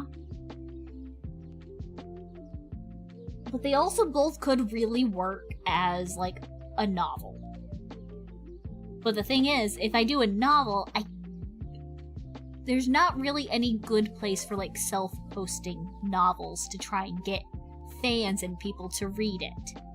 I just kind of have to post on social media, hey, do you guys want to read my college story about lesbians? Please read!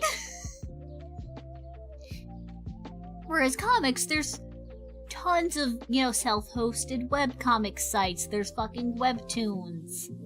So many places, which is why I kind of want to go that route with at least one of the stories. But I'm unsure.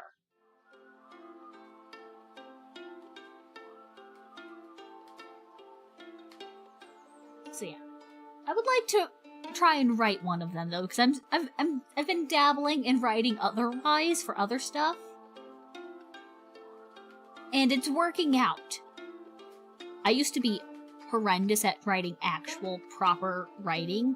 I usually just fucking info dump and then don't touch it for like 6 months after.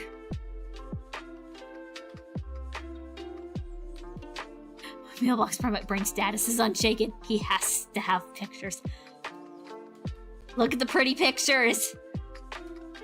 Cave Box likes pretty picture.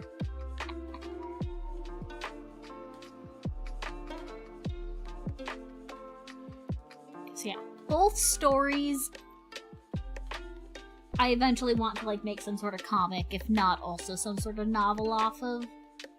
Because they've got so much potential to be really fucking good. A simple, sweet, falling in love story and coming to terms with who you are and figuring out you can indeed have feelings for someone and you're a lesbian. That's great, that's chef's kiss. But also, the fucking heart wrench I have in mind for fucking Fezador is chef's kiss. Lesbians do indeed exist, they do! But like, okay, so I've mentioned, Fezador's story is finding her friend who disappeared. Her letter stopped, she doesn't know where she's at, so she's following the journey written out in the letters to not only see the world for the first time, but also find her friend, find clues. Anything. Imagine this for me, will you? You're a bright, starry-eyed girl going into the world for the first time.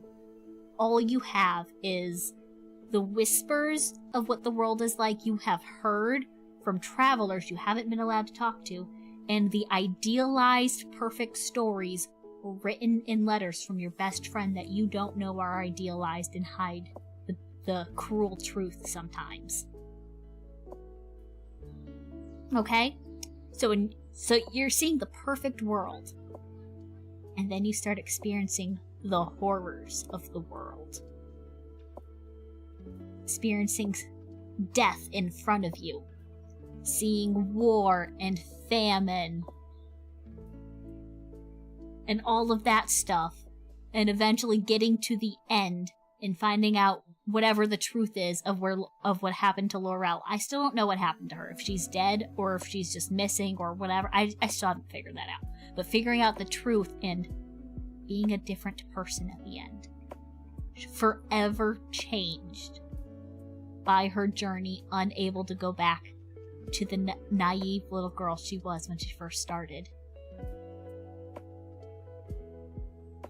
It's in for classic main character trauma, basically.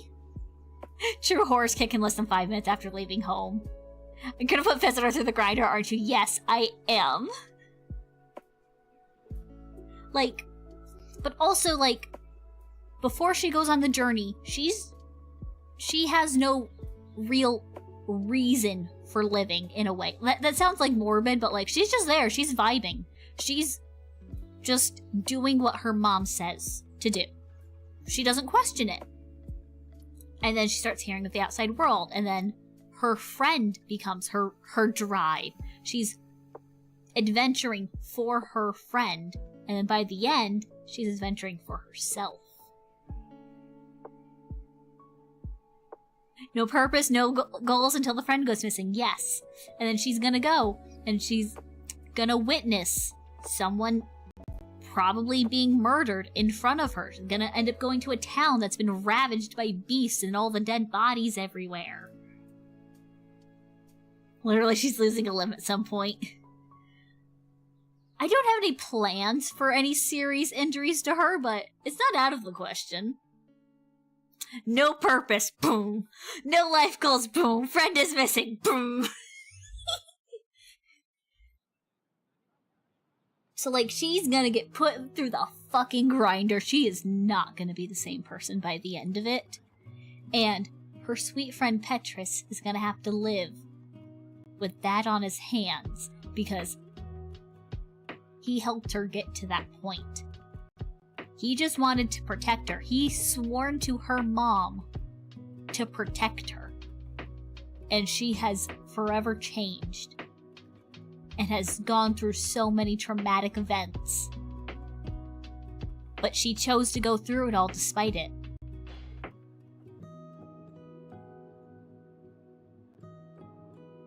When they used to do World Stories, assign each character a number and you just gotta pick out the hat. The smile we see ain't lasting past day one. The smile we see is lasting for a while.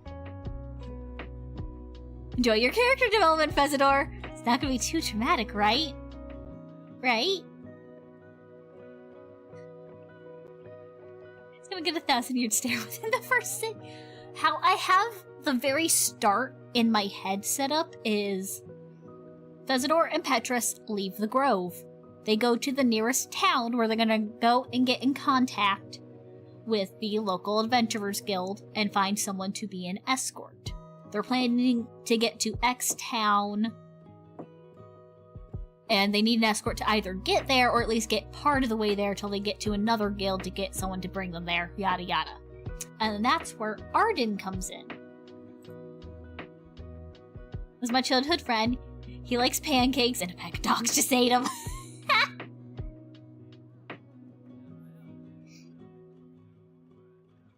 Yeah, Arden ends up being their first escort.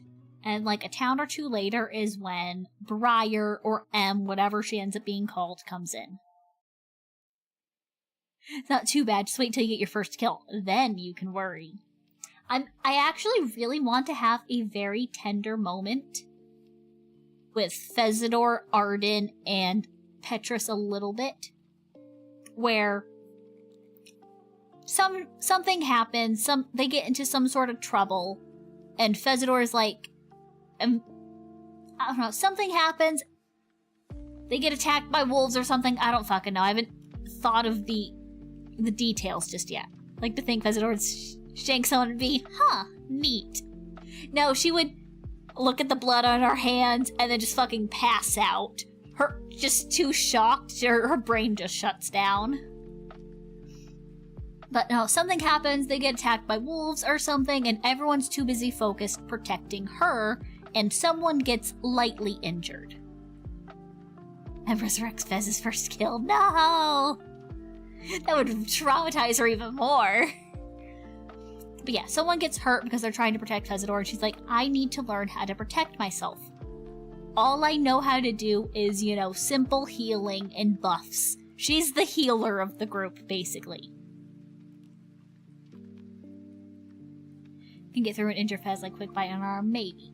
But regardless, someone gets hurt because they're trying to protect Fezidor and yada yada, and she's like, I need to learn how to protect myself so no one else gets hurt.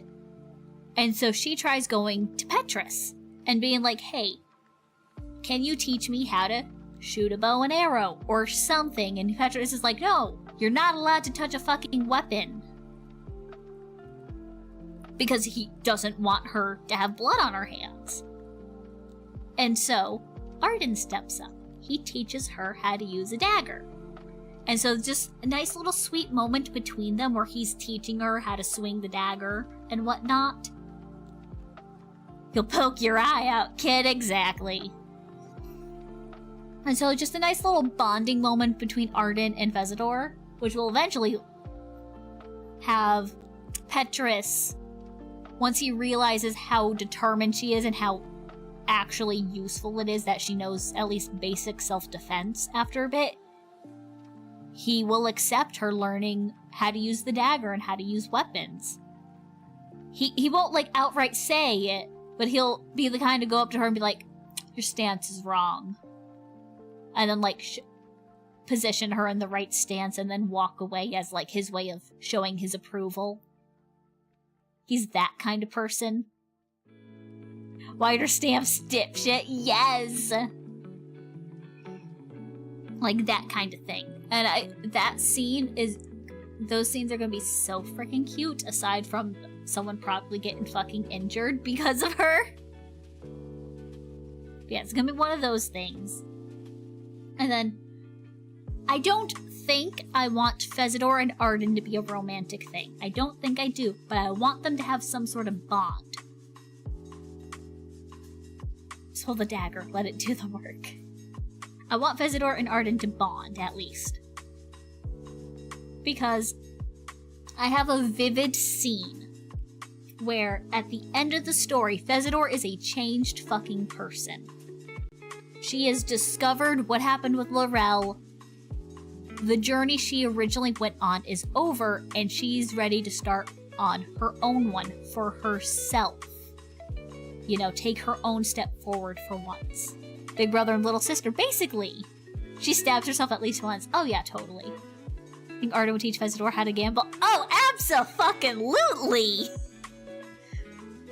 And then Petrus barges in like, dude, what the fuck are you doing with her? And Fezidor's like, look, I got a royal flush. I don't know what that is.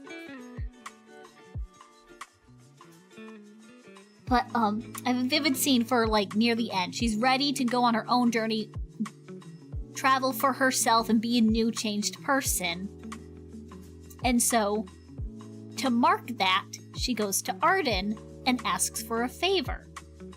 She asks for his help chopping all of her hair off. How many zeros are too many? So she has that, like, you know, changed... She has that, like, fucking Mulan moment, almost. She chops her hair off. And has a little thing. Anime haircut for character change, exactly. Stupidly high Lux that doesn't stand card games. She would absolutely be the type of person to be like, I don't know what any of this means, and then just turn around her entire hand for the table to see. You're like, is this a good hand?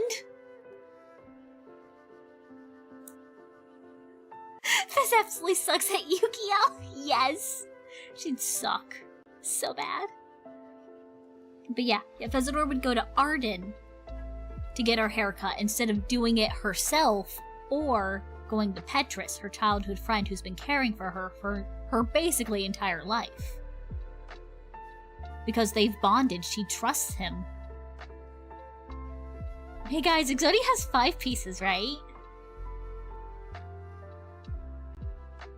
Remember doing that to one of my characters only for the character to regret it because she loved her long hair? Ooh, that'd be good.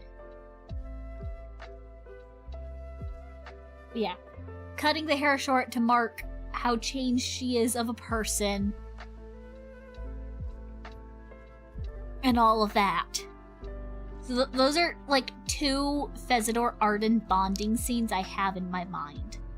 And I want to have more bonding. Like, I want to have a good scene with Arden and Petrus, but I don't know what kind of scene would be good with them, other than, like, bonding through training. You know, they're chilling at camp and they're sparring and bonding somehow.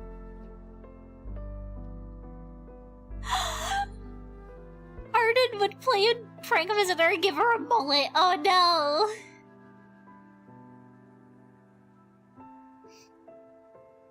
But, oh yeah, I forgot a little.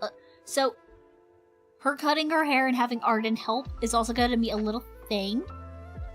Because I want to have a moment early on in the story where Petrus says if Arden follows him and spies and finds out he ain't a bad guy. Yeah, that's close.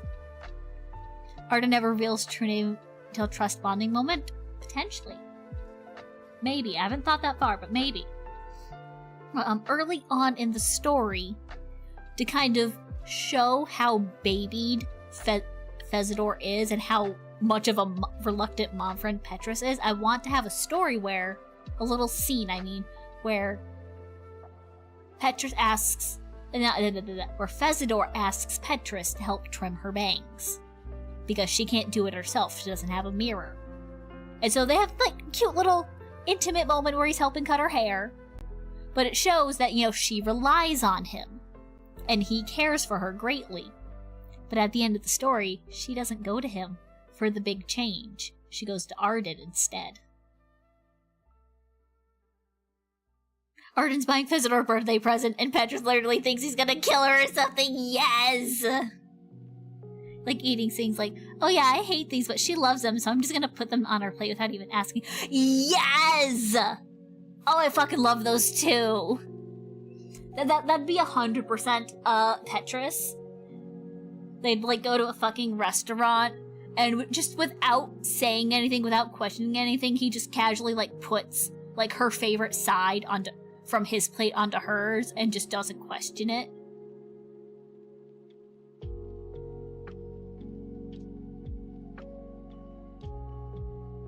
That would totally be Petrus, for sure. And then, of course, following suit, everyone ends up doing the same, and her plate is fucking stacked full. Petrus nag on people for not eating the veggies. Oh, abso-fucking-lutely. Also, I will quickly be back for just a couple minutes. I will be back to continue yapping. I just really gotta fucking pee. It's been 2 hours.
Okay, I'm back.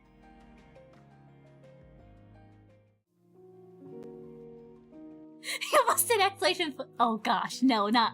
You don't have that. Oh no.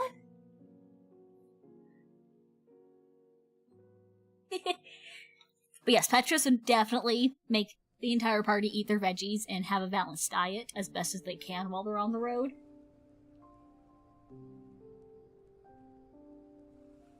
He would totally catch Fezidor sneaking like a bunch of cookies and be like, no, only have one, save the rest for later. And she's like, God damn it, I want a cookie now.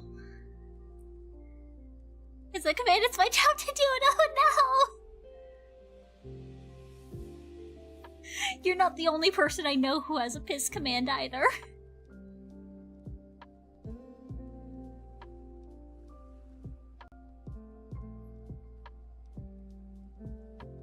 One cookie, but what if I had two? Exactly.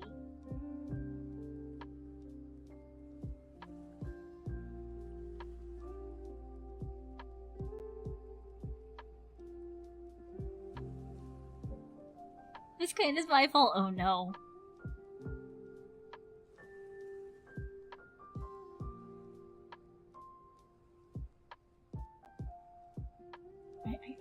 I love these characters so much.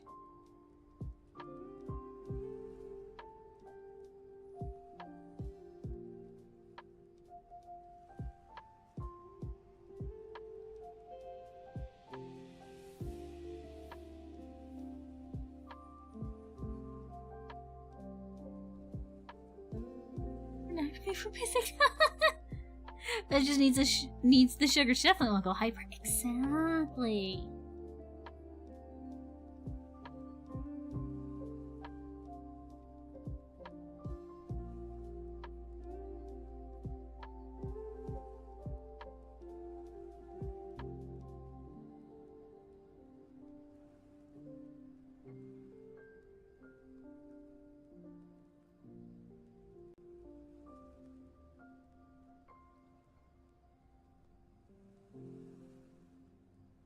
And I still need to come up with, like, the dynamic involving Willow.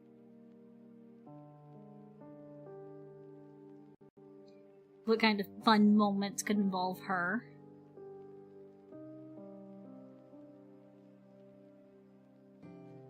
Fez would try to puppy dog eyes to get more cookies. It works. Oh, absolutely. And if it doesn't work, she'll do the puppy eyes to Arden, and then it'll work. He'll be like, okay, I get you some.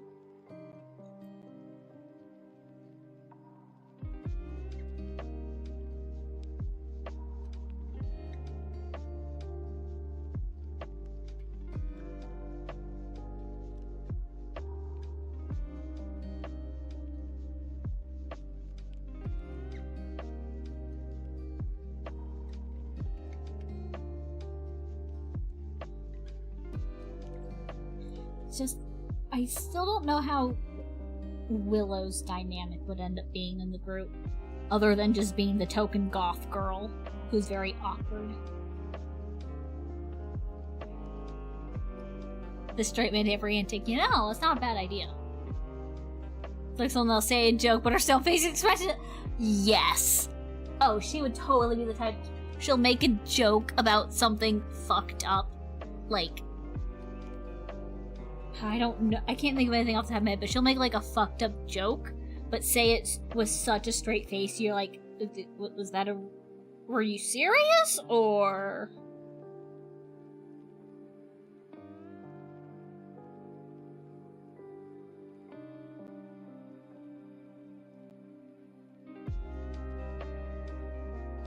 I never knew someone's spine could bend like that. Willow, yes. Fez tries to coach her on humor, but always comes out wrong. Comes out wrong because Fez is also horrible at humor.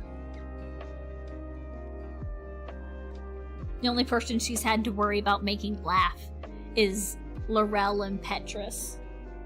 And also her mom. And they'll laugh at anything because it makes her happy.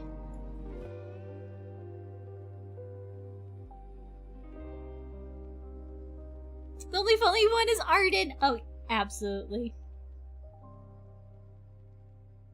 Arden would accidentally have, like, fucking Avatar's Sokka level jokes at moments where they're, like, so bad, everyone's cracking up, and then he has, like, the occasional, like, really good one-liner. Everyone's like, oh, wow, I'm impressed. Sokka's littering me. I love Sokka. Need a scene of Fezzitor trying her hand at a comedy club. She'll just make the worst jokes ever, and everyone's like, "Oh, you're cute." Fez tries to make a joke at it, and nobody laughs. And then the other three just kind of stare daggers at everyone from behind Fezzitor, and then everyone is awkwardly laughing, like, "Haha, yeah, really good joke. Don't kill us." All three of them would murder for Fezzitor. But not really, but also yes.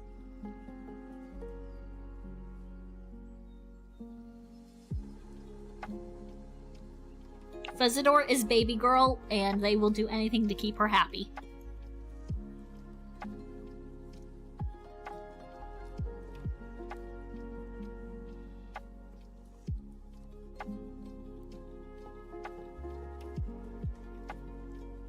Literal cinnamon roll, yes.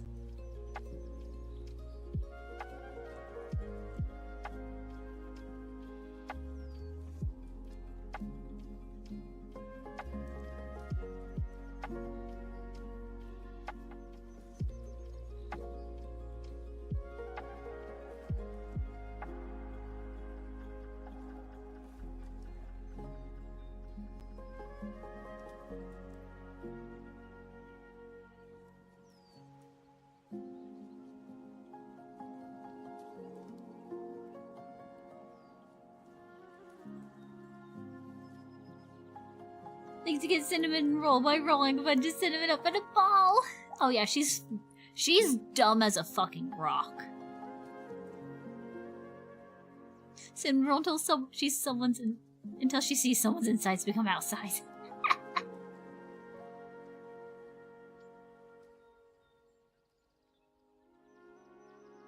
That's insulting the rocks.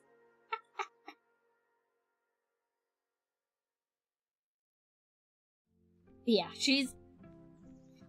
because yeah, the running jokes I've had when I've played her very, very briefly for like a couple of games with some friends, you know, she thinks the more names you have, the fancier you are because of a fucking cowboy dwarf who just lists off random names all the time to hide his own identity. She doesn't know what a fucking dog is, so she mistakes any animal she might not know as a fucking dog. Even if it's a giant bear, she's gonna think it's a dog. Another one was, Chef's kiss, do they really? Another little funny moment I remember having was they ended up going to a red light district, and she was asking what a brothel was. And everyone's just like, Fezzitor, please, honey, don't ask any more questions. You are too innocent to exist in this place. Same energy as Roperk's ahead!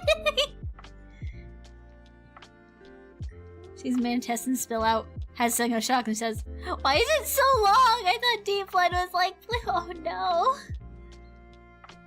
But I want some broth! I think one of the characters ended up I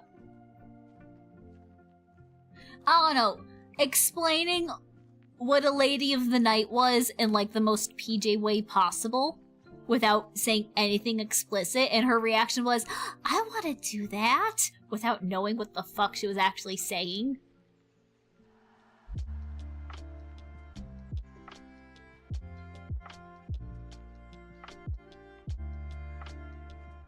Why aren't the lights red? Oh, she'd totally be like, why aren't the lights red? And then Willow will be like, oh, they turn red at night.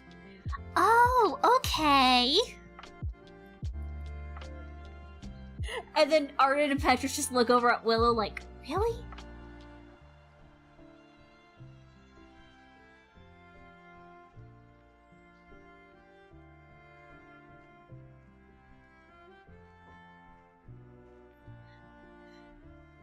Yeah. Arden and Petrus would, like, scramble to try and explain the red light district in the most PG way without traumatizing her, whereas Willow just goes, It's okay. The lights just turn red at night. It's fine. And Visitor's like, okay, let's continue on. And the guys are just like, how did you do that so well? The woman has no clothes on. She must be cold. I'm gonna give her a jacket. Yes. She would totally... Like, there'd probably be, like, some sort of escort of any gender, really, who would totally be like, hey, do you want to have a fun time? We can play some games together or something. And Visitor's like, oh, I love games. Okay, let's go. 0 sense of stranger danger. And very much would get kidnapped. If the others weren't there to pull her back, I'd be like, no, no, no. Artem would try to explain what Lady of the Night is, but Petrus would slap him to the PT rundown. Yes.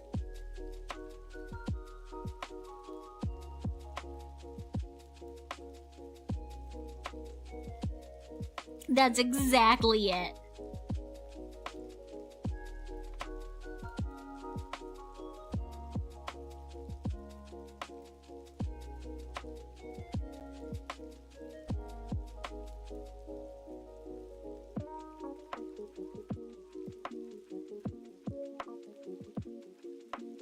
Oh, the guy says he has candy in his white carriage. And everyone's like, don't listen to him.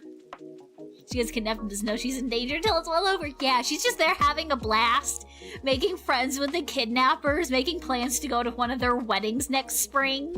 And then the crew bursts in like, we're here to save you. She's like, I needed saving? Why?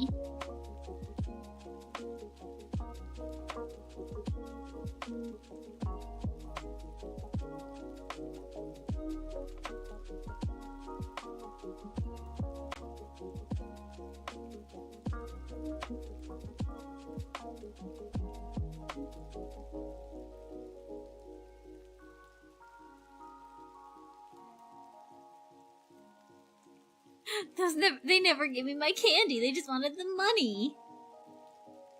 Yeah, she would get scammed so fucking easily.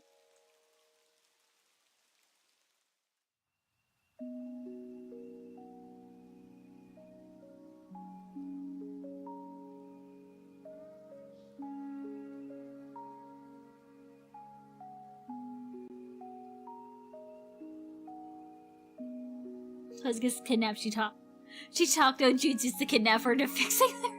Oh yeah, she absolutely would be that person. She'll just have a casual conversation, end up having a heart-to-heart, and have him realize that he's been a horrible dad to his daughter and that he needs to go fix his life and be the dad he was always meant to be. And then she just walks out of the place as everyone's like... She, like, opens the door as everyone's trying to, like, pick the lock, and she's like, oh, hi, did you guys come here to have fun, too? And the kidnapper just walks out and just leaves them be, and they're like, Visitor, what the fuck did you do? Why did he leave you? It's like, oh, he's going home to see his daughters. Off to bed, take care, and good luck with the art. Thank you, Umbra, love you, have a good one. I'll probably be done here soonish.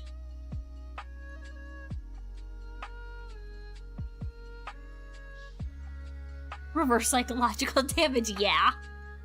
The point everyone assumes Fez just mentally scarred the kidnapper.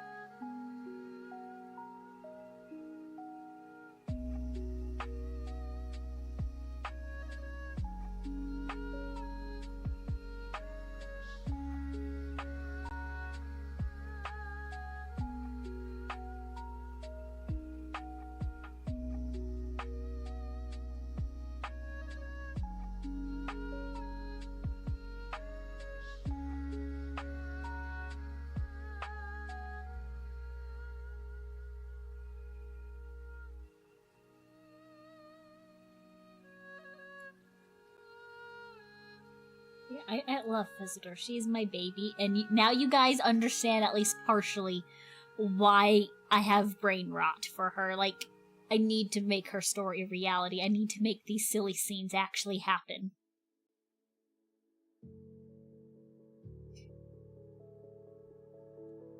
She's loved by God because she only makes bad guys genuinely repent.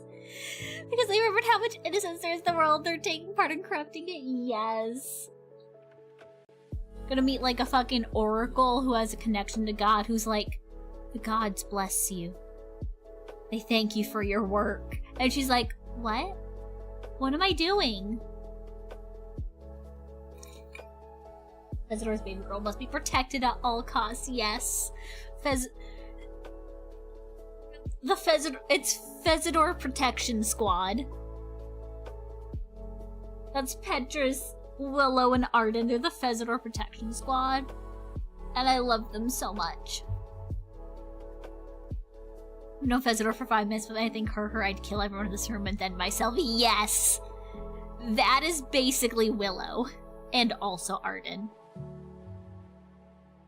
Like, one thing I want to do, like, I have an idea of how I want the story at the very start, when they go into town and meet Arden, where Arden is the only one from the guild who steps up to offer his services to escort them. And Petra's like, dude, I don't fucking trust you, because it involves not only my safety, but her safety, so you and I are gonna spar. And I'm gonna test your skills. Something in the sparring goes wrong, and like, I don't know, a weapon goes flying towards Fezidor, a tree branch falls, I don't fucking know. But Arden puts himself in the way and protects Fezidor. And that's when Petra's like, okay, you'll protect her over yourself, you're in. Fezidor effect, yes. Trust a prostate exam from Captain Hook more than anything.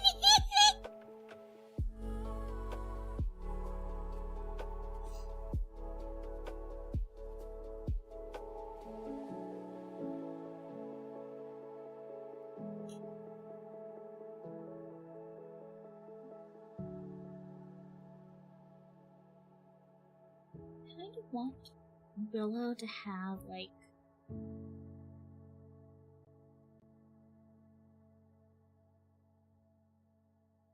no, that would make things too complicated. I like the idea of Willow having, like, jewelry of some kind. I don't know what kind. I'll have to figure out that. Did not need that imagery today? Oh no.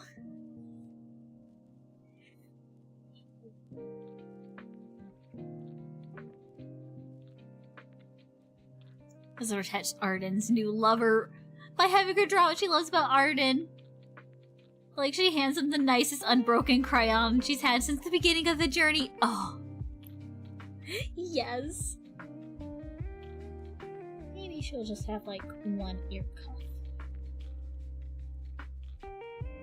Oh, it's just a little touch of gold, and she might have some gold accessories. How is it unbroken? I don't know, that's just a Fez thing. Yes. Fez has that effect on crayons! She cherishes everything. She will be the type to hoard gifts from everyone.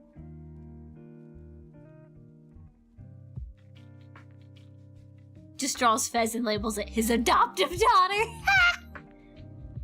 Just Fez thinks is a nice motto, yes. I'm glad you guys love my daughter as much as I do. She's my baby.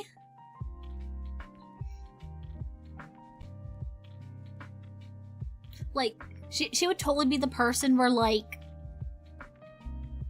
she would hold on to a rock for 10 years because you absent-mindedly handed it to her, and she's like, oh, a precious gift, I will cherish this forever. I think Arden would have one of those baby harnesses. Petrus would have one of those for Arden and Fezidor. Both of them combined will be on a harness.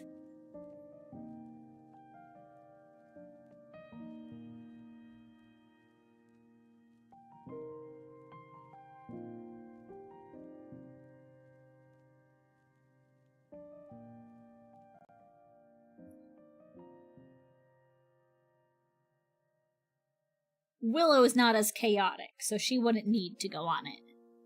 Mom said it's my turn to wear the Fez harness!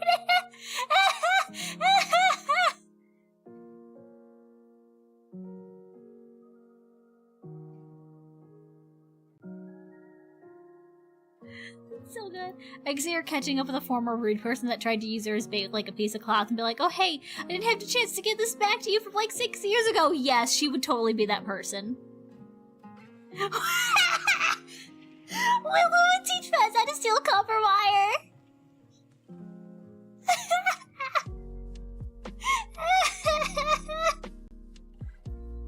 That's so good.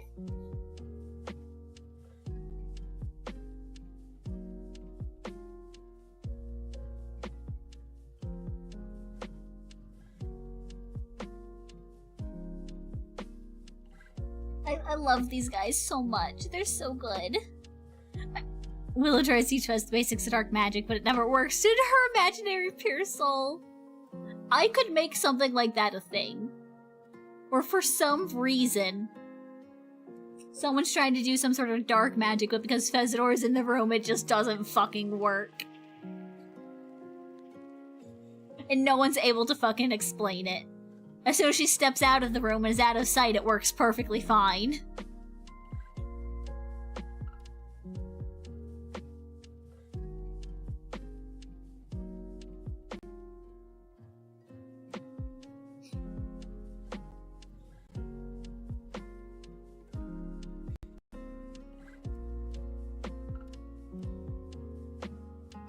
Well, summons Hrothgar, Darkness of the Abyss, and Fez just gives him a flower. The second Fezidor... The first Fezidor effect is somehow things will always remain unbroken in her possession. The second effect is that everyone who meets her is willing to kill for her to protect her. The third effect is dark magic just doesn't work in her presence.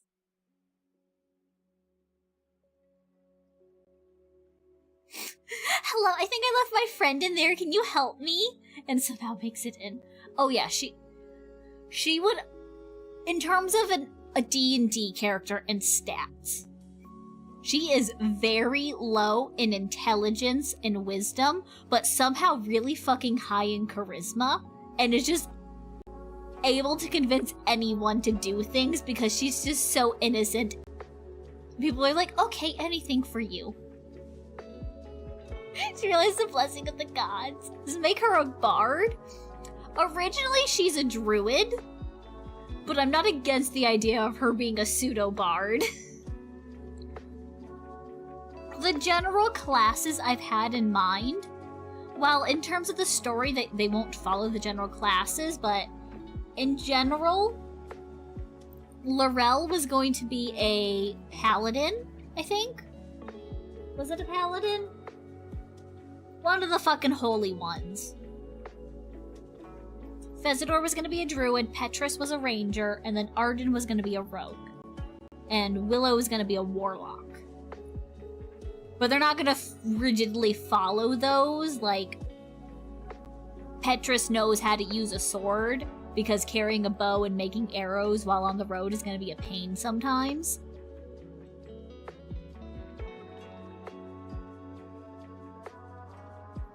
What instrument does Fez play other than our heartstrings? I feel like if she were to pick up an instrument, she'd be very good at something like an ocarina, like those like kind of tiny wind instruments, like a flute maybe.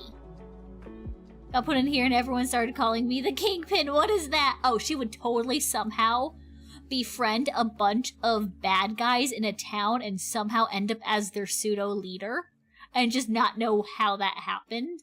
Arden will like be digging around in that group to find their leader, and it somehow goes back to Fez, and he's like, what the fuck did you do while I was gone? She's like, I just made some friends.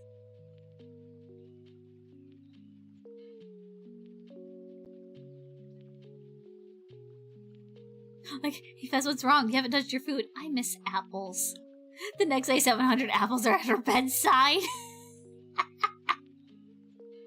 Yes, I love Fez. She's so good. In the prison arc, they meet their old enemies, but the Fez effect kicks in.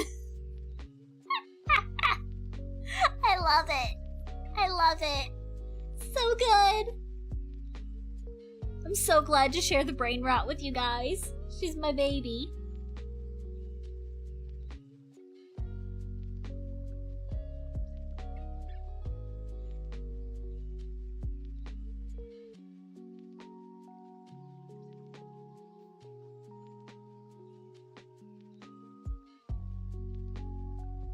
and you guys are nailing everyone, but more or less. Communism. She is now our baby. I'll accept it. You know, everyone's gonna be either crestfallen or extremely violent when Fez gets mentally scarred watching some. Oh, yeah. Like, I've been toying with the idea of, like, them gaining a temporary fifth member to the party who ends up dying in front of them for some reason. And then dealing with the afterfall of that and, like, everyone not only, like, grieving that person they just started to befriend, but also being like, oh fuck, Fezador. Oh fuck. I don't know if that's something I'll end up doing, but I love the idea of it.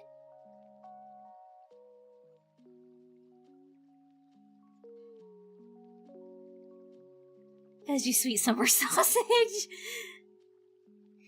I hate everyone in that group except that Fez girl. No one be rude to her, she's fucking awesome. She would pick up the Fruit Loop and be like, don't worry, we can fix you, and looks at everyone with teary puppy dog eyes. I miss my wife, Fez. I miss her a lot, is how many of her conversations go. Yeah, basically.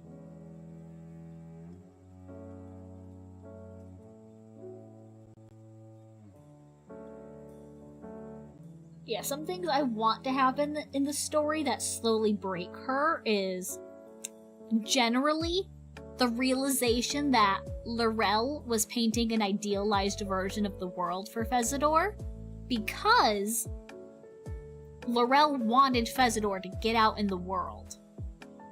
And she didn't want any of the nitty-gritty fucked up shit to deter her. Because, you know, if Fezador found out there's one of the towns being visited was ravaged by bandits and they killed and murdered everyone and burned the place to the ground, that's gonna scare her. Fezador's not gonna want to leave the Grove and witness that. But Laurel could spin that as, oh, there was a festival, there were so many people, they even had a giant bonfire, it was wonderful. And so we're gonna have the horrors of realizing the truth of the world, while also, you know, realizing that her dearest friend has been potentially lying to her and figuring out, okay, how much lying has she even done? And then just the general horrors you get by being the hero of an adventure, you know, death, destruction, injury, yada yada.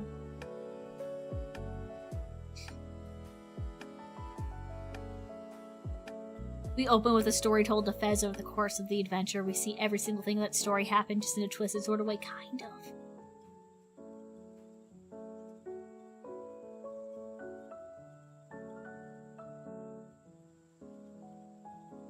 Yeah, I definitely want there to be, like,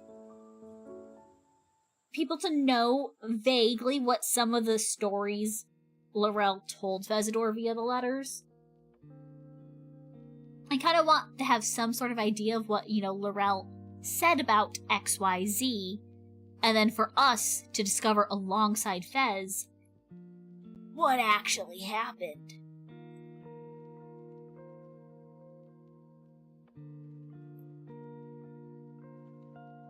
Because I'm also torn between the idea of, because in the lore for now, Laurel was traveling for the past, like, 50 years. Because elves, we live long. That's obvious. But, so it's 50 years worth of traveling. Do I have Fezador follow the exact same path? Or do I have her take an abridged path to get to the final goal sooner? You're back. What Fez adventures have I missed? Fezador now makes it so any dark magic just simply doesn't work in her presence. Oh wait, no, you were there. You haven't missed too much then. I'm just yapping so much I'm forgetting all of what's actually being said. I think at one point I started talking about something, then went on a tangent and never finished, and I don't remember what that what I was originally talking about.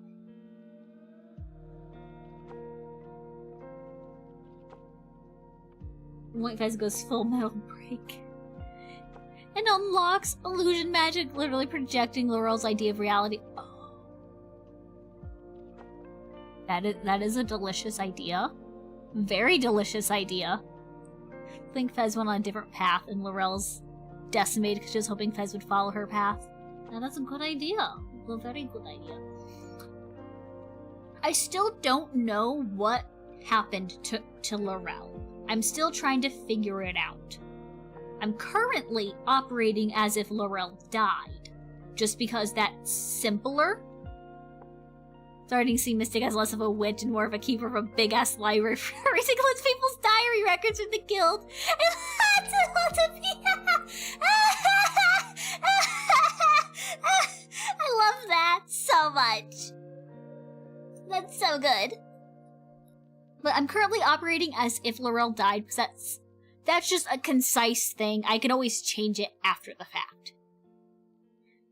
But I don't want to say, oh, she's been kidnapped, because that might change if I decide maybe I don't want that, you know? For now, I'm operating as if she's dead. But that's probably not going to stay, I don't know. My path full of sunshine of rainbows from Laurel and Fez's. I watched someone get turned into a jigsaw puzzle. Laurel died, and the sequel is Fez traveling to Underworld to get Laurel's soul.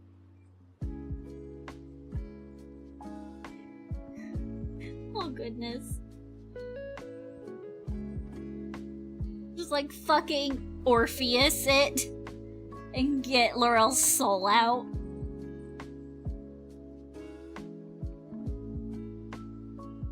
Yeah, I'm currently operating as if Laurel's dead because that's easiest to change up if I decide that's not the case. And I think I want, in general, regardless of what happens to Laurel, that I want them to run into one of her former group members who knows of Fezador and the kinds of things Laurel wrote and why, and he's going to choose not to say anything. He's not going to choose to expose anything. He's just going to feed into it. He's like, oh yeah, it's a wonderful place. Just sometimes things don't work out. You'll find her, don't worry.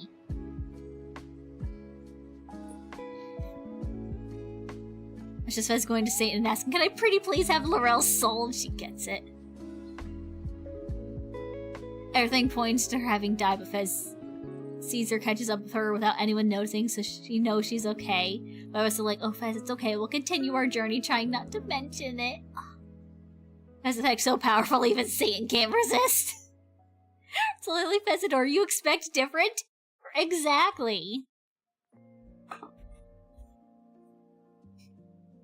Yeah, I'm currently operating as if Laurel's dead.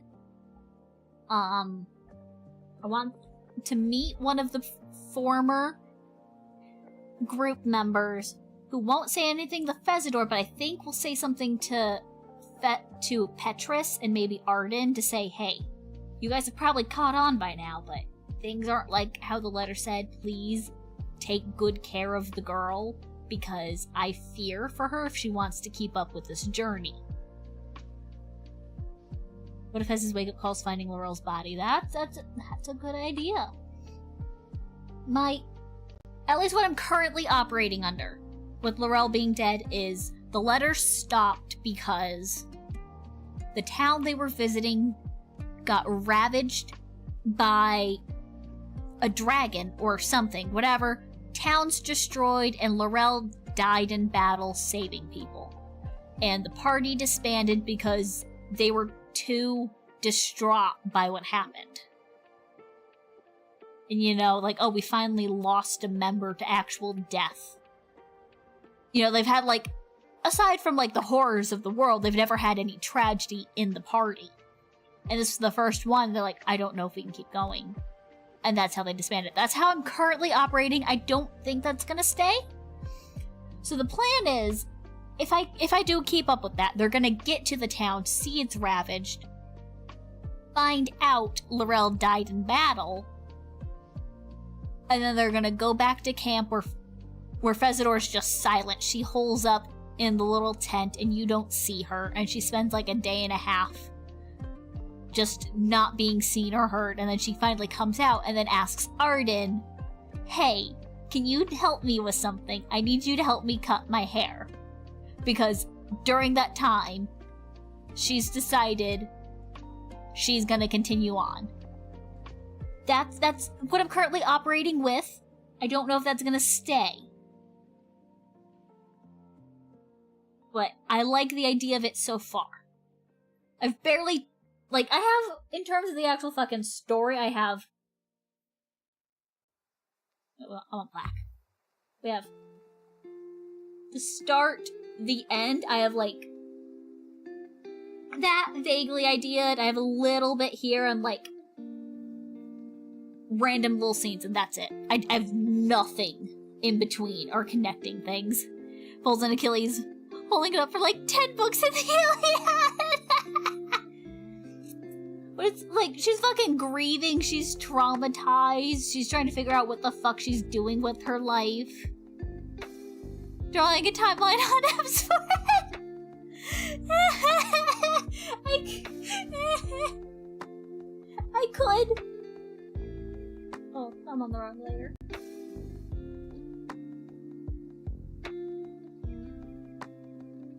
This is where the story starts. This is where the story ends. Somewhere around here, stuff happens.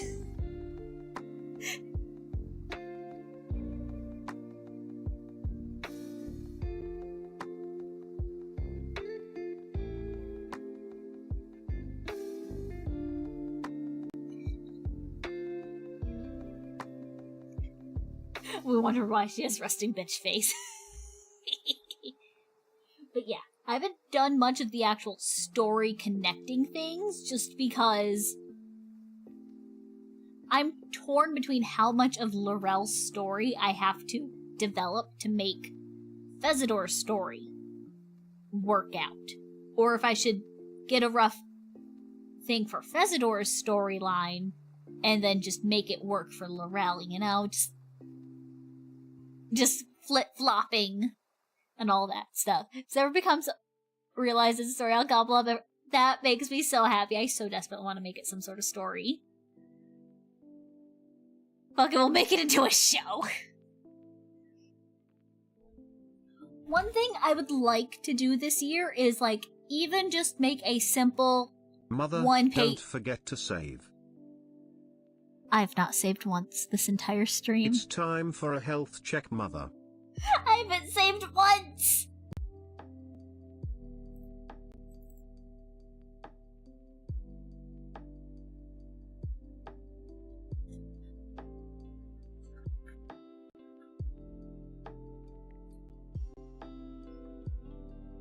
Cause I think I told you, yeah.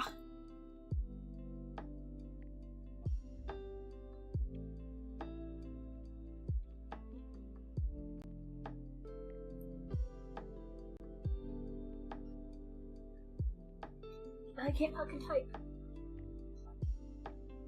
There we go. We're saving.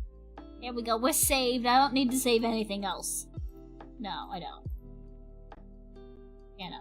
This is all stuff that's already saved. Fucking Derek.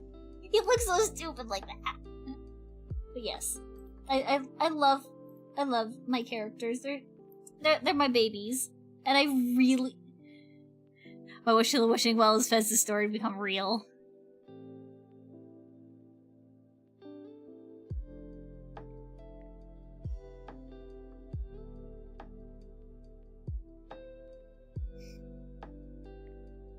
Fez would be obsessed with gambling. She'd be obsessed in the fact that she thinks it's a game. She doesn't think about the money being involved. There's gambling in this chat? Yes! I set up gambling. So, what Fez thinks affect... Oh, she would somehow always win. She's got forever beginner's luck. How do I gamble? Okay, so... The ways to get spells. You gamble your spells, because that's how we brand things here. In the redeems, If you're able to claim first, you get 5 spells. Otherwise, you can claim your daily spell, where you get 1 every day.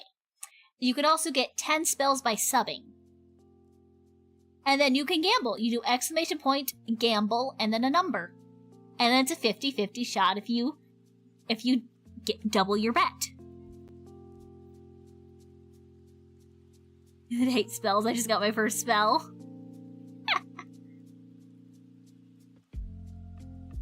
Betting it all on red.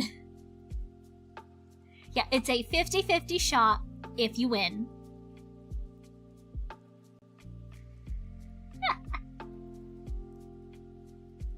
And then, yeah, you have to claim your daily spell. You get 1 every day. 5 if you're able to claim first, and then 10 if you sub/resub. I'm eventually gonna set it up so it works for gifted. I just need to find, like, a good balanced number.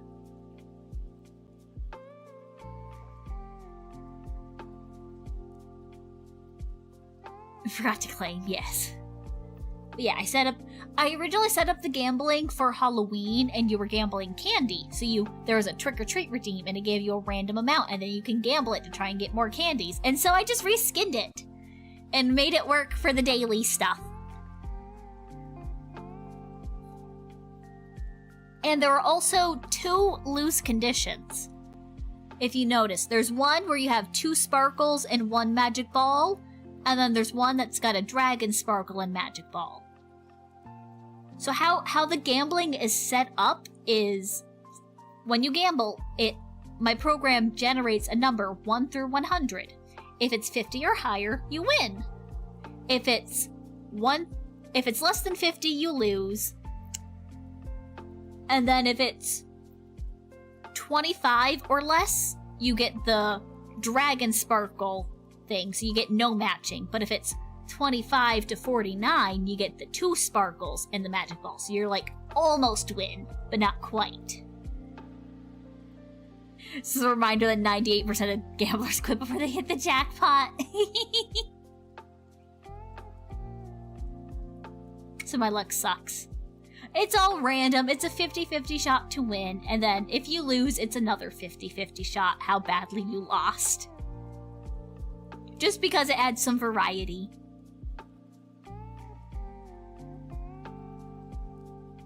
If I can figure out how to make the program do math, I want to set up a jackpot where if the random generated number is exactly 50, then you get even more spells back, but I don't know how to make it do the proper math that I want. Because how it sets up is, say you gamble 2. It doesn't take away from you until you lose. So you say you're gonna gamble 2, you win, you don't lose. You get those 2 back, and then you get 2 more added on. So you basically get double what you bet in a way. It just takes whatever you bet and adds it to your total. But there's no way to, like, do that number times 2 or whatever. And I can't really do a solid number, because what if you gamble more than that? So I need to figure out a way to either just add the number twice, or somehow take the number, times it by 2, and then add that. It's fucking coding, and I barely know what the fuck I'm doing. I'm gonna gamble pie spells. It does have to be whole numbers, I believe. Actually, I never tested that. Who wants to be a test subject? What's the right command I need to use?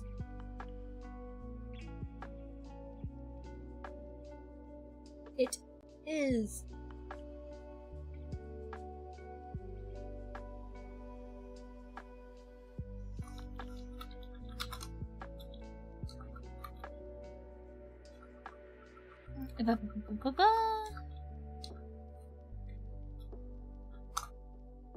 There you go, you have 5 more spells.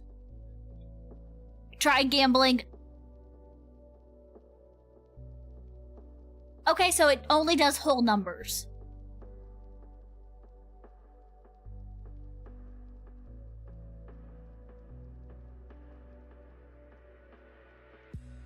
good to know, because I wouldn't have thought about decimals.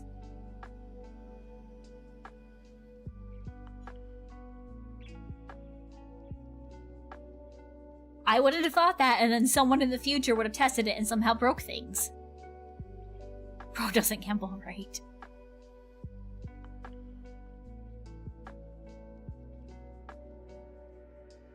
You bet it all on red.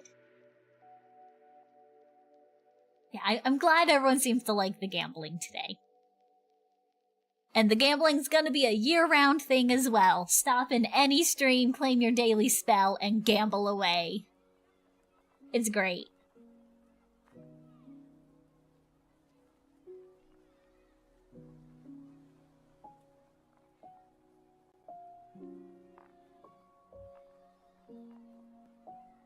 Yes. I think I might be, at least I won once you got the pigeon.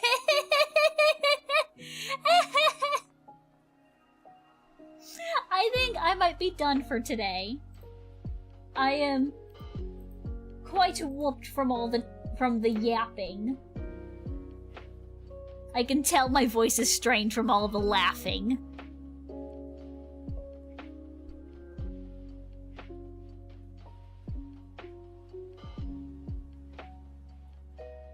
The yappuccino, yes, exactly. And so I'm gonna go over to the ending screen, and we are gonna go find somebody to raid into. At least over on Twitch. I am multi-streaming, although no one has said anything on the YouTube side of things.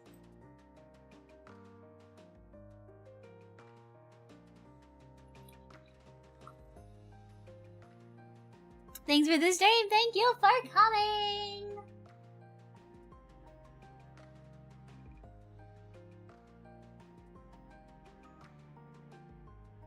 Yeah, be sure to stick around. We're gonna raid in a moment. Ending screen is adorable. Yes, thank you. It is by Choco Cookie. I believe her credit should be somewhere in my panels below. Turning more for baby girl content? Yes, please do. You guys are enabling me, and I love it, and I really need to work on that story more. Can't wait to gamble more spells. Yes, love it. We love the gambling.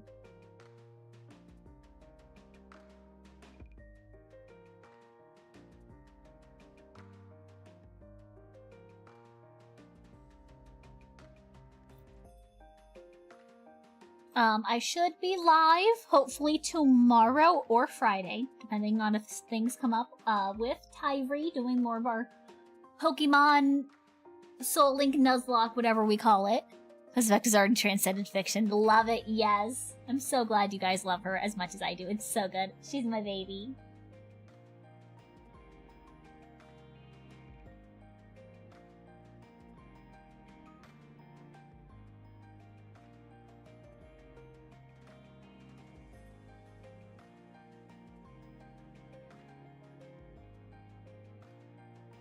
Just quickly looking at see who to raid. Twitch is always being slow on me. The Soul Link. Yes. If it ends up being tomorrow, sometimes things come up last minute, but we'd be live, I think, in terms of time, 2 hours ago. I think Mailbox has raided into it before. Doing a Soul Link as well? Yes!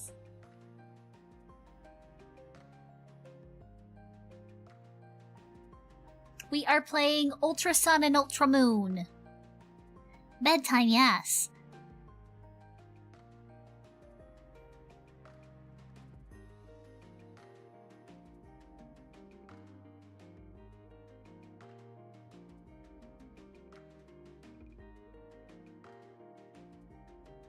Yes, we should be doing that hopefully tomorrow night. If not tomorrow, then hopefully Friday. Maybe you run into a trainer that wiped your entire team except for like 2. Oh no.